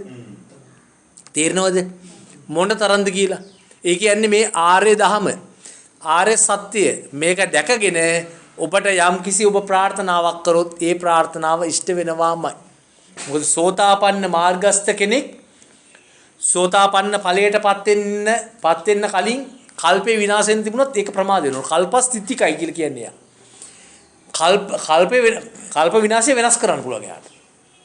ඒ කියන්නේ සෝතාපන්න මාර්ගස්ත වුණොත් ඔබ අනිවාර්යයෙන්ම මැරෙන්නේ සෝතාපන්න ඵලයටපත් වෙලා. සෝතාපන්න ඵලයටපත් වෙච්ච කෙනා කවදාවත් සතර අපාගත වෙන්නේ නැහැ කියලා බුදුහාමුදුරුවෝ කියලා තියෙනවා. එච්චරයි අපිට ඕනේ. එහෙනම් සෝතාපන්න මාර්ගස්ත උනා කියන්නේ ඒකත් ලොකු දෙයක්. හැබැයි මතක තියාගන්න සෝතාපන්න මාර්ගස්ත වෙච්ච එක්කෙනා වැඩි කල ඉන්නේ නැහැ. අනිවාර්යයෙන්ම සෝතාපන්න ඵලයට එනවා. මොකද සෝතාපන්න මාර්ගස්ත එක්කෙනා නිවන දැක ඉන්නේ. හරියට දැකලා නැහැ. එයා දකින්න නිකන් හීනෙන් වගේ නිවන එයාට පේනවා. මෙහෙම නේද නිර්වාණය කියලා එයාට තේරෙනවා ටික ටික. එයා සේරම දාලා ඉක්මනට මේක මානසිකාරය කරලා ඒ උතුම් தත්ත්වයට එන්න බලන්න. හරි නේද? එතකොට එහෙමනම් දැන් අපි කිව්වා දකින්න දෙයක රස එන්න විදියක් නැහැ. හරිද? ඒ වගේම තමයි දකින්න දෙයක පහස එන්න විදියක් නැහැ. දැකීමක් තියෙනවා නම් ඒ මොහොතේදී ඇස ක්‍රියාත්මකයි. ඇස ක්‍රියාත්මක නම් සිතේ සම්බන්ධතාවයේ දීලා තියෙනවා ඇහැට එක සිතයි අපිට තියෙන්නේ කයට දැන් පහසක් ගන්න අරමුණක් ගන්න සිතක් නැහැ. සිතේ සම්බන්ධයෙන් දෙන්න විදියක් නැහැ. එහෙමනම් දකින්න දෙයක පහසක් එන්න විදියක් නැහැ. මේ මෙට්ටි හරිය සනීපයි. මම මහන්සි වෙලා ආවට පස්සේ පොඩ්ඩක් හරි මට සැපයකට තියන්නේ මේ මෙට්ටි පහසුව විතරයි කියලා හිතුවොත් මොකද වෙන්නේ? තන්නේ කරම මිත්‍යා දෘෂ්ටියනේ. නියති මිත්‍යා දෘෂ්ටිය නෙවෙයි මිත්‍යා දෘෂ්ටිය. සම්මා දිට්ඨියට විරුද්ධ එක. සෝතාපන්න ඵලයට විරුද්ධ එක. පැහැදිලිද? සෝතාපන්න ඵලය කියලා කියන්නේ සම්මා දිට්ඨියනේ. ඒකේ විරුද්ධ එක මිත්‍යා දෘෂ්ටිය. මිත්‍යා දෘෂ්ටිය. එතකොට සියලුම පෘථග්ජනීන් ඉන්නේ මිත්‍යා දෘෂ්ටි. හරිද? එතකොට මිත්‍යා දෘෂ්ටි. එතකොට හිතුවොත් එහෙම මේ හරි සනීපයි මේ මෙට්ටින් තමයි මට මේ සනීපේ එන්නේ කියලා හිතුවොත් එහෙම මොකද වෙන්නේ? දකින්න දේ තමයි පහස එන්නේ. දකින්න දේ පහස එන්න පුළුවන්ද? බෑ. දකින්නව නම් දැකීම විතරයි පහසක් එන්න විදියක් නැහැ. එහෙනම් මේ පින්නතුන්ට පැහැදිලි වෙන්න ඕන වරකට අරමුණු ගන්න පුළුවන් වෙන්නේ එකයි. වරකට අරමුණු ගන්න පුළුවන් වෙන්නේ එකයි. අපි මේ කියපු දේවල් සහ ඒකේ අනිත් පැත්තත් සත්‍යයි. උදාහරණයක් විදියට දකින්න දෙයක සද්දය ඇහෙන්න විදියක් නැහැ. හරිද? දකින්න දෙයක සද්දය ඇහෙන්න විදියක් නැහැ. සද්දය ඇහෙන දෙයක් දකින්න විදියක් නැහැ. සද්දය ඇහෙනවා කියන්නේ කන ක්‍රියාත්මකයි. සිතේ සම්බන්ධය කනට දීලා. එතකොට ඇස ක්‍රියාත්මක වෙන්න බෑ. හරිද? ඔන්නෝව තමයි ලීලී බලන්න ඕන. එතකොට දකින්න දෙයක ගඳ සුවඳක් ඔබට දැනෙන්න විදියක් නැහැ. හරිද? දකින්න දෙයක ගඳ සුවඳක් එන්න විදියක් නැහැ. ගඳ සුවඳක් එන දෙයක් ඔබට දකින්න විදියක් නැහැ. හරිද? ගඳ සුවඳක් එන දෙයක් ඔබට දකින්න විදියක් නැහැ. කුස්සියට ගිහිල්ලා බලනවා මං හිතුවා මේ කරවල වදිනවනේ. මේ දැන් කරවල වදිනවා පේනවා. හොඳ සුවඳ ඈතටම ආවනේ. සම්පූර්ණ මිත්‍යා දෘෂ්ටියනේ. තමන්ගේ හිතට එනවා නම් එකපාරටම මෙහෙම කියන්න බෑනේ මේක වැරදීනේ. මෙහෙම කියලා කවද්ද මම මේ සසරින් මිදෙන්නේ කියලා කට වචනයක්වත් පිට කරන්නේ නැතුව නවත්ත ගත්තනම් කිට්ටුවටවත් එනවා යා සම්මා වාචා කියන එක කිට්ටුවට ඇවිල්ලා. සම්මා වාචා නෙවෙයි. සම්මා වාචා කියන්නේ කිට්ටුවට ඇවිල්ලා එයා මිච්ඡා වාචාවක් පිට කරේ නැහැ. නවත්ත ගත්තා යා කියන්නේ ඇවිල්ලා. තමාතුලින් දකින්නෝ කියන්නේ ඕක. එතකොට අපි කිව්වා අර ස්වාමින් වහන්සේලා කටේ වතුර තියාගෙන පිණ්ඩපාතේ ගිහිල්ලා තමයි පුළුවන් තරම් මහන්සි වෙනවා ජීවිතේම කැප කරලා මේ ආර්ය දහම දැක ගන්න. ඔබ එතකොට නයිෂ්කර්මය කළා නෙවෙයි ඉන්නේ මේ පින්නතුන්. ගිහි පින්නතුන්ට gedarat එක්ක ගනුදෙනු කරමින් තමයි මේ ගමන යන්න වෙන්නේ. එතකොට මේක අමාරුයි. හැබැයි මේක අමාරුයි කියලා මරණ වේලාවේදී මරණාසන්න මොහොතේදී ඔබට වෙන හැන්දකින් බෙදන්නයි ස්වාමින්වහන්සේලාට වෙන හැන්දකින් බෙදන්නේ නැහැ. ඔබටත් යන්න වෙන්නේ සතර අපායට තමයි. gedara කට්ටියත් එක්ක ගනුදෙනු කරන්න තිබුණා කියලා ඒවා නැහැ. පැහැදිලිද? ඒව නැහැ. ඒ හුරතල් නැහැ. මාර්යාගේ ඒ හුරතල් නැහැනේ. හරිද? මාර්යා වියරු හිනාවක් පාලා උඹ රැවටලා හිටියේ නේද? උඹ නිදාගත්තා නේද? උඹ අරක පිට අර වේව කර හිටියේ නේද? උඹ දරුමුළු පුරව හද හිටියේ නේද? දැන් යමන් උඹ සතර අපායට ගියාට පස්සේ මට උඹ ගැන ආයි හොයන්න ඕනේ නෑ. කල්ප ගානකට මහන්සි වෙන්න දෙයක් නෑ. මෙන්න දැන් තමයි මොකද දැන් තමයි මේ ත්‍රි හේතුක ප්‍රතිසන්දියක් ලබලා සද්ධර්ම අවබෝධය ලබන්න පුළුවන් වෙලාවේ තමයි මම ඔබව නිදි කරේ. දැන් උඹ සතර පායට යනකොට එතනින් ගොඩ එන්නේ නෑ ආයි ගොඩ එන්නේ කල්ප ගානකට. ආවට පස්සේ මම බලා ගන්නම් දැම්මට වෙන කෙනෙක් ගැන බලන්න පුළුවන් කියලා. මොකද එයාටත් වැඩ දිනවනේ ගොඩක්. මාර දිව්‍ය පුත්‍රයාට ගොඩාක් වැඩ තියෙනවා. එයා තමයි මේ ලෝකයේ අධිපතිය. එයා කැමති නෑ එයාගේ යට තියෙන කට්ටිය එයාගෙන් අයින් වෙනකොට. ඒක තමයි මේ වගේ ධර්මදේශනාවලට එන එක වළක්වන්න කොමාරි හදන්නේ. ආපු කට්ටියටත් නිදි කරවන්නේ. ඒ නිසා අපි කියවනේ ඔබට නිින්දයන් ඉඳ තියෙනවා කියලා. ඒක Tamanට නුවණ තියෙන්න ඕන. මෙච්චර කල් නැටුවේ ඒ මාරයාගේ පදේට. මම තවත් මේකට මේ පදේට නටන්නේ නැහැ. මම කොහොම හරි ඉක්මන් කළ මේ ධර්ම අවබෝධය ලබා ගන්න ඕන කියලා Tamanට ඕනකම තියෙනවා. සතර පායට ගියොත් එහෙම ආයි එයාට දඟලන්න දෙයක් නැහැ. හොයන්න දෙයක් නැහැ. මොකද ආයි ගොඩ එන්නේ නැහැ ලීසි. කල්ප ගානකට ගොඩ එන්නේ නැහැ පින්නතුනි. තිරිසන් ආත්මෙට ගියත් ගොඩ එන්නේ නැහැ ආයි. අඩුම 500ක් එනවා කියන අඩුම ආත්ම. දැන් පූසෙක් කිලිපුදුනා බල්ලෙක් කිලිපුදුනා කියලා හිතන්න. බල්ල පින් කරනවා, කුසල් කරනවා, ගොරවන බුරන වතාවක් පාසා ද්වේෂයනේ තියෙන බල්ලගේ. බල්ලගේ මැරෙන වෙලාවෙදිත් මොකක් හරි හොඳ දෙයක් මතක් කරන්ද බල්ල මැරෙන්නේ නෑනේ. බල්ල වයසට ගිහිල්ලා මැරෙනකොට අනිත් බල්ලෝ ඇවිල්ලා හපා කාලානේ මැරෙන්නේ ගොඩක් වෙලාවට. නේද? ඒතර අනිත් බල්ලෝ ඇවිල්ලා හපා කාන්නේ උඹයි චණ්ඩි කාලේ අපි හපා කෑව දැන් පුළුවන් නම් හපා කියලානේ දැන් හපන්නේ. බුරන්නේ. එතකොට අසරණ වෙලානේ මැරෙන්නේ. ක්‍රෝධයෙන්නේ මැරෙන්නේ. නේද? එතකොට මොකද? අසුරේ කරි ප්‍රේතේ කරි කුතිසන්න ආත්මය ආයි උපදිනවා. ආයි එනු බොරු. ආයි එන්නේ නැහැ. ඒ නිසානේ බුදුහාමුදුරුවෝ කිව්වේ නිකන් නෙවෙයිනේ. බුදුහාමුදුරුවෝ කිව්වනේ මිනිස්සෙකුට බල්ලෙක් වෙන්න ගත වෙන්නේ එක ක්ෂණයයි. එක ක්ෂණයයි. චුතිය විතරයි. හැබැයි බල්ලෙකුට මිනිස්සෙක් වෙන්න කල්ප කෝටි ගණක් යනවා කිව්වා. ආයි එන්නේ නැහැ. හිතන්න එපා කළු පාට බල්ලෝ ඊළඟ ආත්මේ මිනිස්සු වෙනවා කියලා. මේ එක මේ හිතලුවයි කියන්නේ. ආයි ලේසියෙන් එන්න බෑ. ගියෝ ගියාම තමයි. ඒ නිසා තමයි කිව්වේ මේ ජන සම්පත්තිය ලැබපු වෙලාවේ සතර පා භූමි ඉක්මව ගන්න කියලා. ආයි ඉච්චරයි. සතර පා භූමි ඉක්මවන ආයි දෙකක් නැහැ. හරි. දෙක්මනියන් අපි. එතකොට අපි කිව්වා දැන් දකින්න දෙයක සද්ද ඇහෙන්න විදියක් නැහැ. සද්ද ඇහෙන දෙයක් දකින්න විදියක් නැහැ. හරිද? ඒ වගේම තමයි දකින්න දෙයක ගන්ධ සුවඳ දැනෙන්න විදියක් නැහැ. ගන්ධ සුවඳ දැනෙන දෙයක් දැක ගන්න විදියක් නැහැ ඔබට. ඒ වගේම තමයි දකින්න දෙයක රසය එන්න විදියක් නැහැ. රසය එන දෙයක් ඔබට දකින්න විදියක් නැහැ. හරිද? ඒ වගේම තමයි දකින්න දෙයක පහස විඳින්න බෑ. පහස විඳින දෙයක් දැක ගන්න බෑ. පුතාගේ ඔළුව අත ගන්නකොට පුතා දකින්නවා, පුතත් ඉන්නවා, පුතාගේ ඔළුවත් අතට අහු වෙනවා.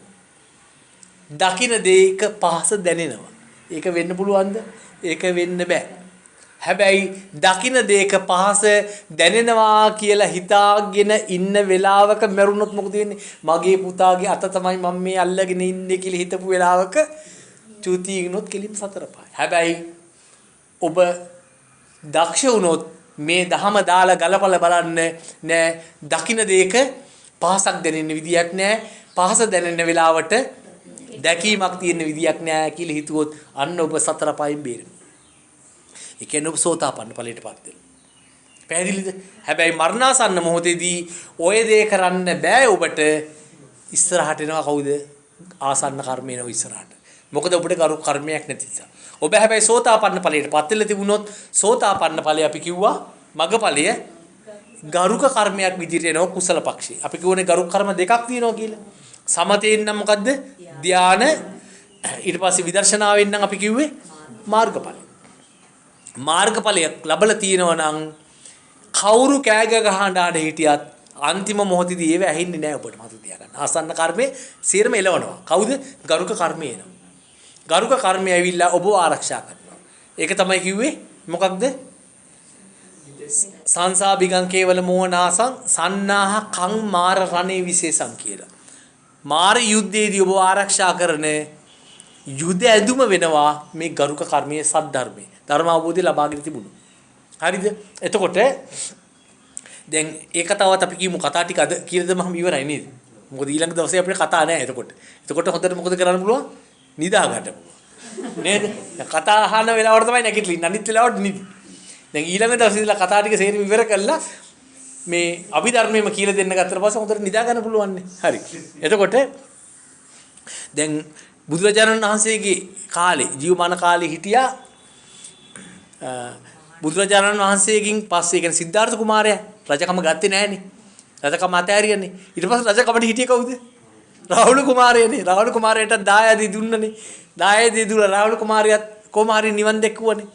ඒ නිසා දැන් මොකද උනේ? රාහුල කුමාරයා පැවිදි වෙච්ච නිසා අන්තිමට මහානාම කියන ශාක්‍ය රජතුමා තමයි රජු වුනේ දැන්. ශාක්‍ය කුමාරයා රජු වුණා. මහානාම ශාක්‍ය රජතුමා. හැබැයි බොම් පින්නත්ත කෙනෙක්. මෙයා සෝතාපන්න ඵලයටපත් වෙලා ඉන්නේ. හැබැයි මෙයා සෝතාපන්න ඵලයටපත් වෙන්නේ ගොඩාක් මහන්සි වෙලා. ගොඩාක් මහන්සි වෙලා හැබැයි මෙයා දැන් සෝතාපන්න ඵලයටපත් වෙලා ඉන්නේ මහානාම ශාක්‍ය රජතුමා. සෝතාපන්න පත් වෙච්ච කෙනෙක්. දැන් දවසක් එනවා බුදුරජාණන් වහන්සේ හමු වෙන්නේ. හමු වෙන්න ඇවිල්ලා කියනවා බුදුහාමුදුරුවන්ට අනේ භාග්‍යතුන් වහන්සේ මේ ඔබ වහන්සේ දකින්නකොට ඔබ වහන්සේගේ ශ්‍රාවක සංඝරත්නය දකින්නකොට මගේ හිත නිවිල සැනසෙනවා. හැබැයි ස්වාමීනි මේ මගදිකට මං එනකොට දකින්න දේවල් වලින් අහන දේවල් වලින් මගේ හිත ක්‍රෝධයෙන් වෛරයෙන් කාමයෙන් පිරෙනවා. අනේ භාග්‍යතුන් වහන්සේ බැරි වෙලාවත් ඒ වගේ වෙලාවක මම මැරුණොත් මං නරක තැනකට යයි නේද කියලා. ඊට පස්සේ බුදුහාමුදුරුවෝ කියනවා බිය නොවන්න මහානාම බිය නොවන්න.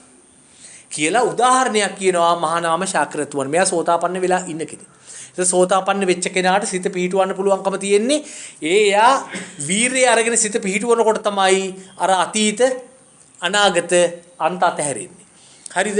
පංච උපාදානස්කන්ධය ඇතිවීම නැතිවීම දැකගන්න යා ඒ මොහොතේ. අනිත් වෙලාවෙදී යා පෘථග්ජනයෙක් වගේ සාමාන්‍ය. හරිද? ඒ නිසා තමයි යා අහන්නේ මම පාරේ එනකොට මට අහපු දේවල් ඇහෙන දේවල් වලින් දකින දේවල් වලින් අනේ ස්වාමීනි මගේ හිතේ තරහව ක්‍රෝධය වෛරය කාමයේ පිරෙනවා. ඒ වෙලාවකදී මම මරුණොත් නරක තැනකට යයි නේද කියලා බය වෙලා. කියනවා බිය නොවන්න මහානාම බිය නොවන්න. ඔබ හිතන්න ඔබ මැටි කලයකට ගිතෙල් පුරවලා ඒක කට ගැට ගහලා ඔබ ගඟක් පතුලට අරන් යනවා.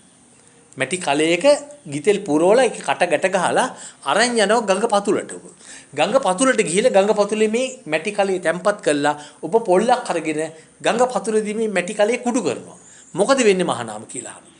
ස්වාමීනි මේ කලේ බිදිච්ච මැටි කෑලි ටික වලන් කෑලි ටික ගඟ පතුලේ රැඳෙනවා ගිතෙල් ටික කපාර උඩට එනවා කියලා. අන්න එහෙම තමයි මහානාම ඔබ කොයි මොහොතේ මරුණත් ඔබ විසින් අවබෝධ කරගත් දහම අවසාන මොහොතේදී ඔබ ආරක්ෂා කරගන්න අනිත් සේරම පැත්තකට දාලා උඩට එනවා කියලා. උඩට එනවා කියන එක ගරු කර්මයක් විදිහට සේරම පැත්තක දාලා යා උඩට එනවා. හරිද? ආන්නේ නිසා තමයි මෙච්චර කට කැඩෙනකම් කියන්නේ මෙච්චර කියලත් මේක තේරුම් අරගන්න මේක අහගෙන ඉන්න මේක ධාරණය කරගන්න බැරි නම් තමන්ගේම කර්මය තමයි නේද වෙන මොනවද?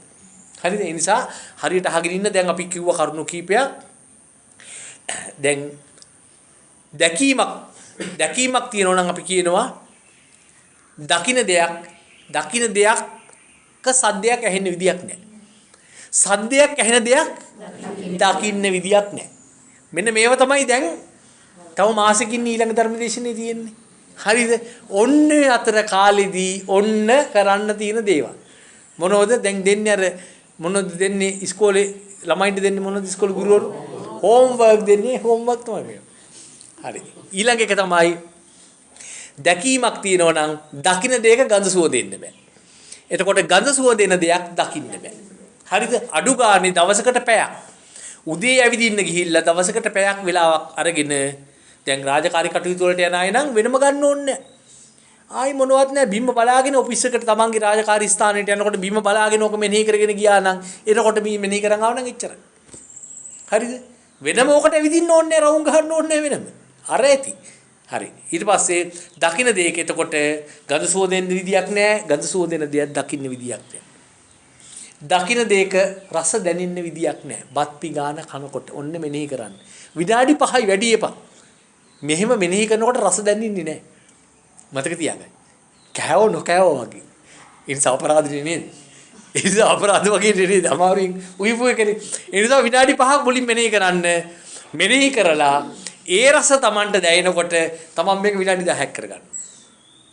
තම විනාඩි තමන් ඉබේ වැඩි කරගන්න. විනාඩි 5ක් කරන්න පුළුවන් ලොකු දෙයක් කෑම කනකොට. හරිද? දකින්න දෙයක රස දැනෙන්න විදියක් නැහැ. රස දැනෙන දෙයක් දකින්න විදියක් නැහැ. කොහොමද වෙන්නේ කියලා හිතන්න. හරිද?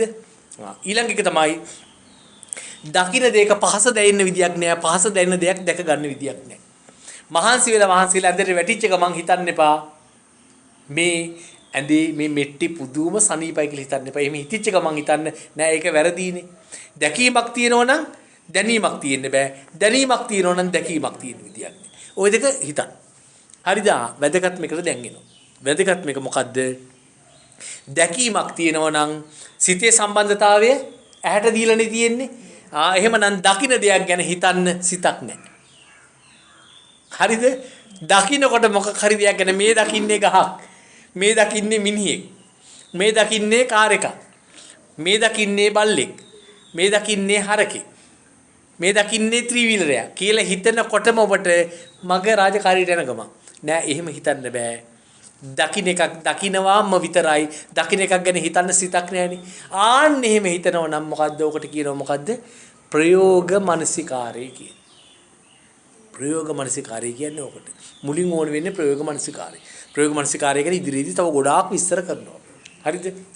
ඊට පස්සේ ඒ විදියටම ඇහෙන දෙයක් ගත්තොත් ඇහෙන දෙයක් අපි කව දැක ගන්න විදියක් නැහැ. හරිද? ඇහෙන දෙයක පහසක් ඉන්නේ නැහනේ. ඇහෙන දෙයක් ගැන ඇහෙනවා කියලා කියන්නේ මොකද්ද? කොහෙන්ද අරමුණු ගන්නෙ? කනෙන්. සිත සම්බන්ධයක් දීලාද? ඔව්. එහෙමනම් ඇහෙන දෙයක් ගැන හිතන්න පුළුවන්ද? ඇහෙන දෙයක් ගැන හිතන්න බෑ. ඇහෙන දේ කොච්චර වෙලාවක් ඇහෙනවද? එක චිත්තක්ෂණයයි ඇහෙන්නේ. හරිද? ඊළඟ චිත්තක්ෂණයේදී ඇහෙන්නේ අලුත් එකක්. ඇයි සිත අලුත්නේ? සිත අලුත්නේ අලුත් එකක් ඇහෙන්නේ. හරිද? නිතරම ඇහෙන්නේ ඔබට අලුත් එකක්. ඇයි? නිතරම සිත අලුත් වෙනවා චිත්තක්ෂණෙන් චිත්තක්ෂණයට අලුත් වෙන නිසා ඇහෙන්නේ අලුත් දෙයක්. හැබැයි ඔබ හිතනෝ නේද පරණ දේවල් ඇහෙනවා කියලා? නේද? අපේ පුතාගේ කටහඬ නෙමෙයි ඇහෙන්නේ. මේ දූගේ කටහඬනේ. අර කාක්කෙක්ගේ කටහඬ. මේ පරණේව නේද? කාක්කෙක්ගේ කටහඬ කියලා කියන්නේ නැහැ. කිසි දිනක ඇහිච්ච නැති එකක් තමයි ඔබට ඇහෙන්නේ. හරිද? ඇයි? අලුත්ම සිතක් තියෙන්නේ. අපි කිව්වේ පරණ සිත නෑ කියලා දැන් ලෝකේ නිරුද්ධයි කියලා. අලුත්ම සිතක් තියෙන්නේ. හැබැයි කොච්චර කිව්වත් තාම ඔබ පිළිගන්නේ නෑ මේ අලුත්ම සිතක් කියන එක. ඒ නිසා තමයි ඔබ අතීතයට ඇදිලා යන්නේ. හරිද? හරි. ඒ තමයි එතකොට ඇහෙනකොට ඇහෙන දෙයක් ගැන හිතන්න බෑ. ගඳ සුවඳ එනකොට ගඳ සුවඳ එන දෙයක් අපි කෝ දැක ගන්න බෑ. හරිද? ගඳ සුවඳ එන දෙයක් ගැන හිතන්න බෑ.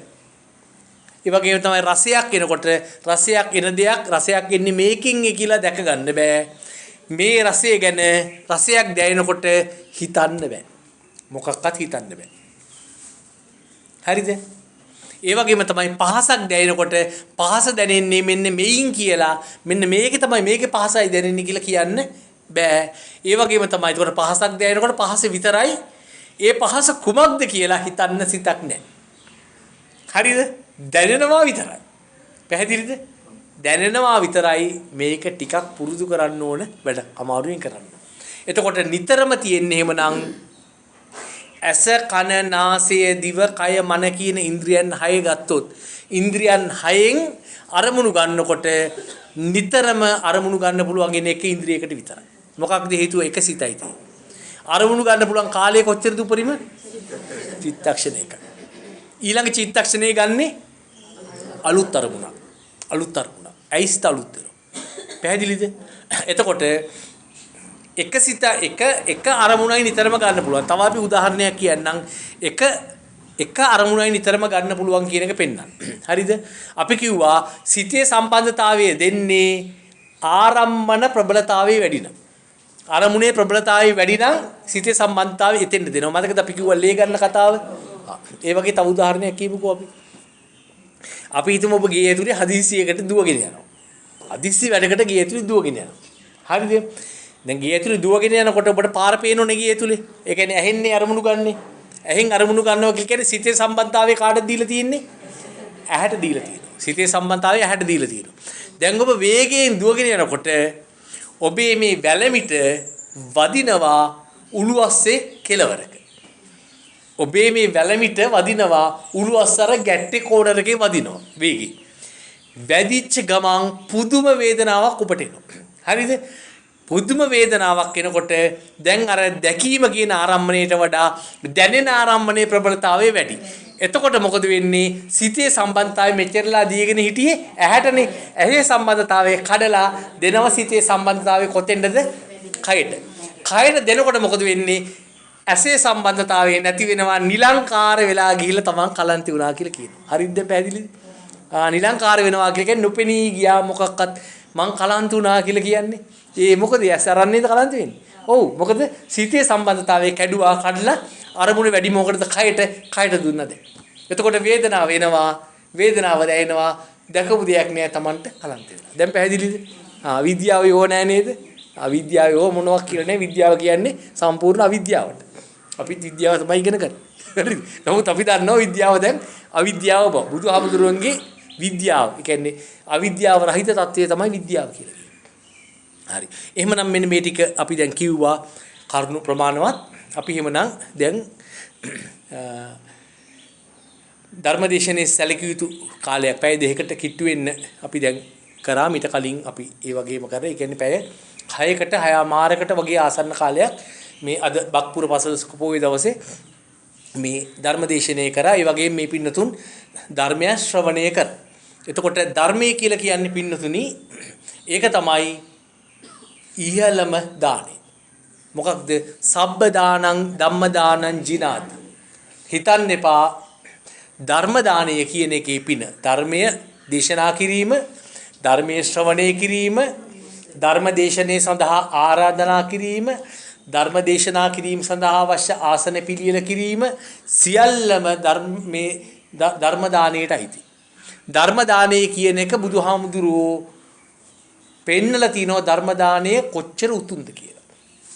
සබ්බ දානං ධම්ම දානං ජිනාති කියලා එතනින් නවතින්න නැතුව බුදුහාමුදුරුවෝ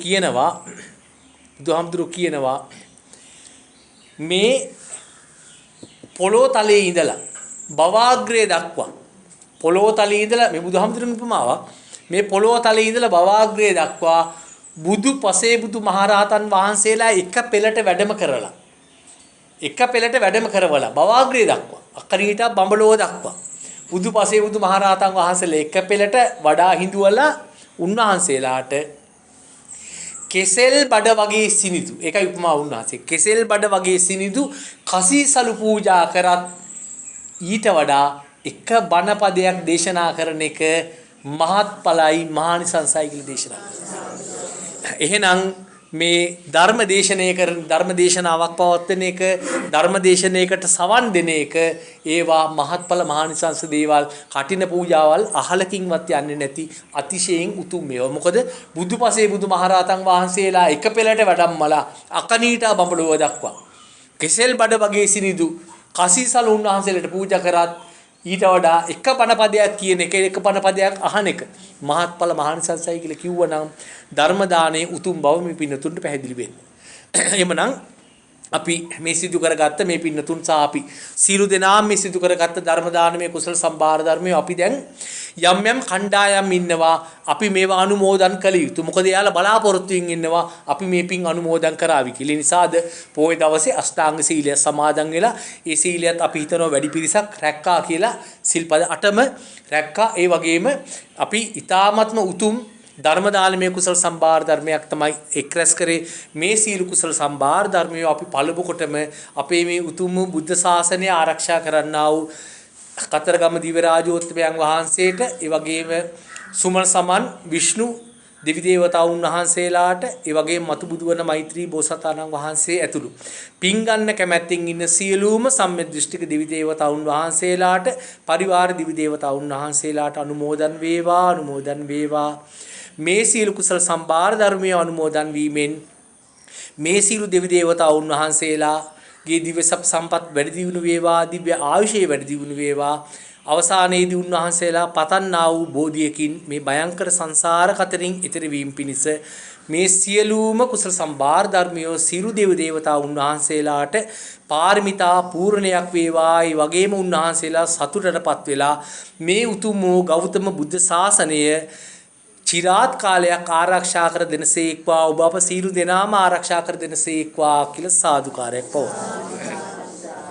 ඒ වගේම මේ අනුත්තර වූ සද්ධර්මයේ දැක ගන්නට අපිට උදව්පකාර කරා වූ ලබුනෝරු කන්ද ආරණ්‍ය සේනාසන වාසී අතිපූජනීය ඉසිදත්ත සාමීන් වහන්සේටත් අතිපූජනීය පිටිකල ගුණරත්න සාමීන් වහන්සේටත් ඒ වගේම මේ ලෝකතලයේ වැඩ වාසය කරන ගෞතම බුදුරජාණන් වහන්සේගේ මේ උතුම් වූ සද්ධර්මය මදකුදු විකෘති නොකොට දේශනා කරන උන්වහන්සේගේ ආර්ය ශ්‍රාවක සංඝ රත්නයටම මේ සීල කුසල සම්භාර ධර්මය අනුමෝදන් වේවා.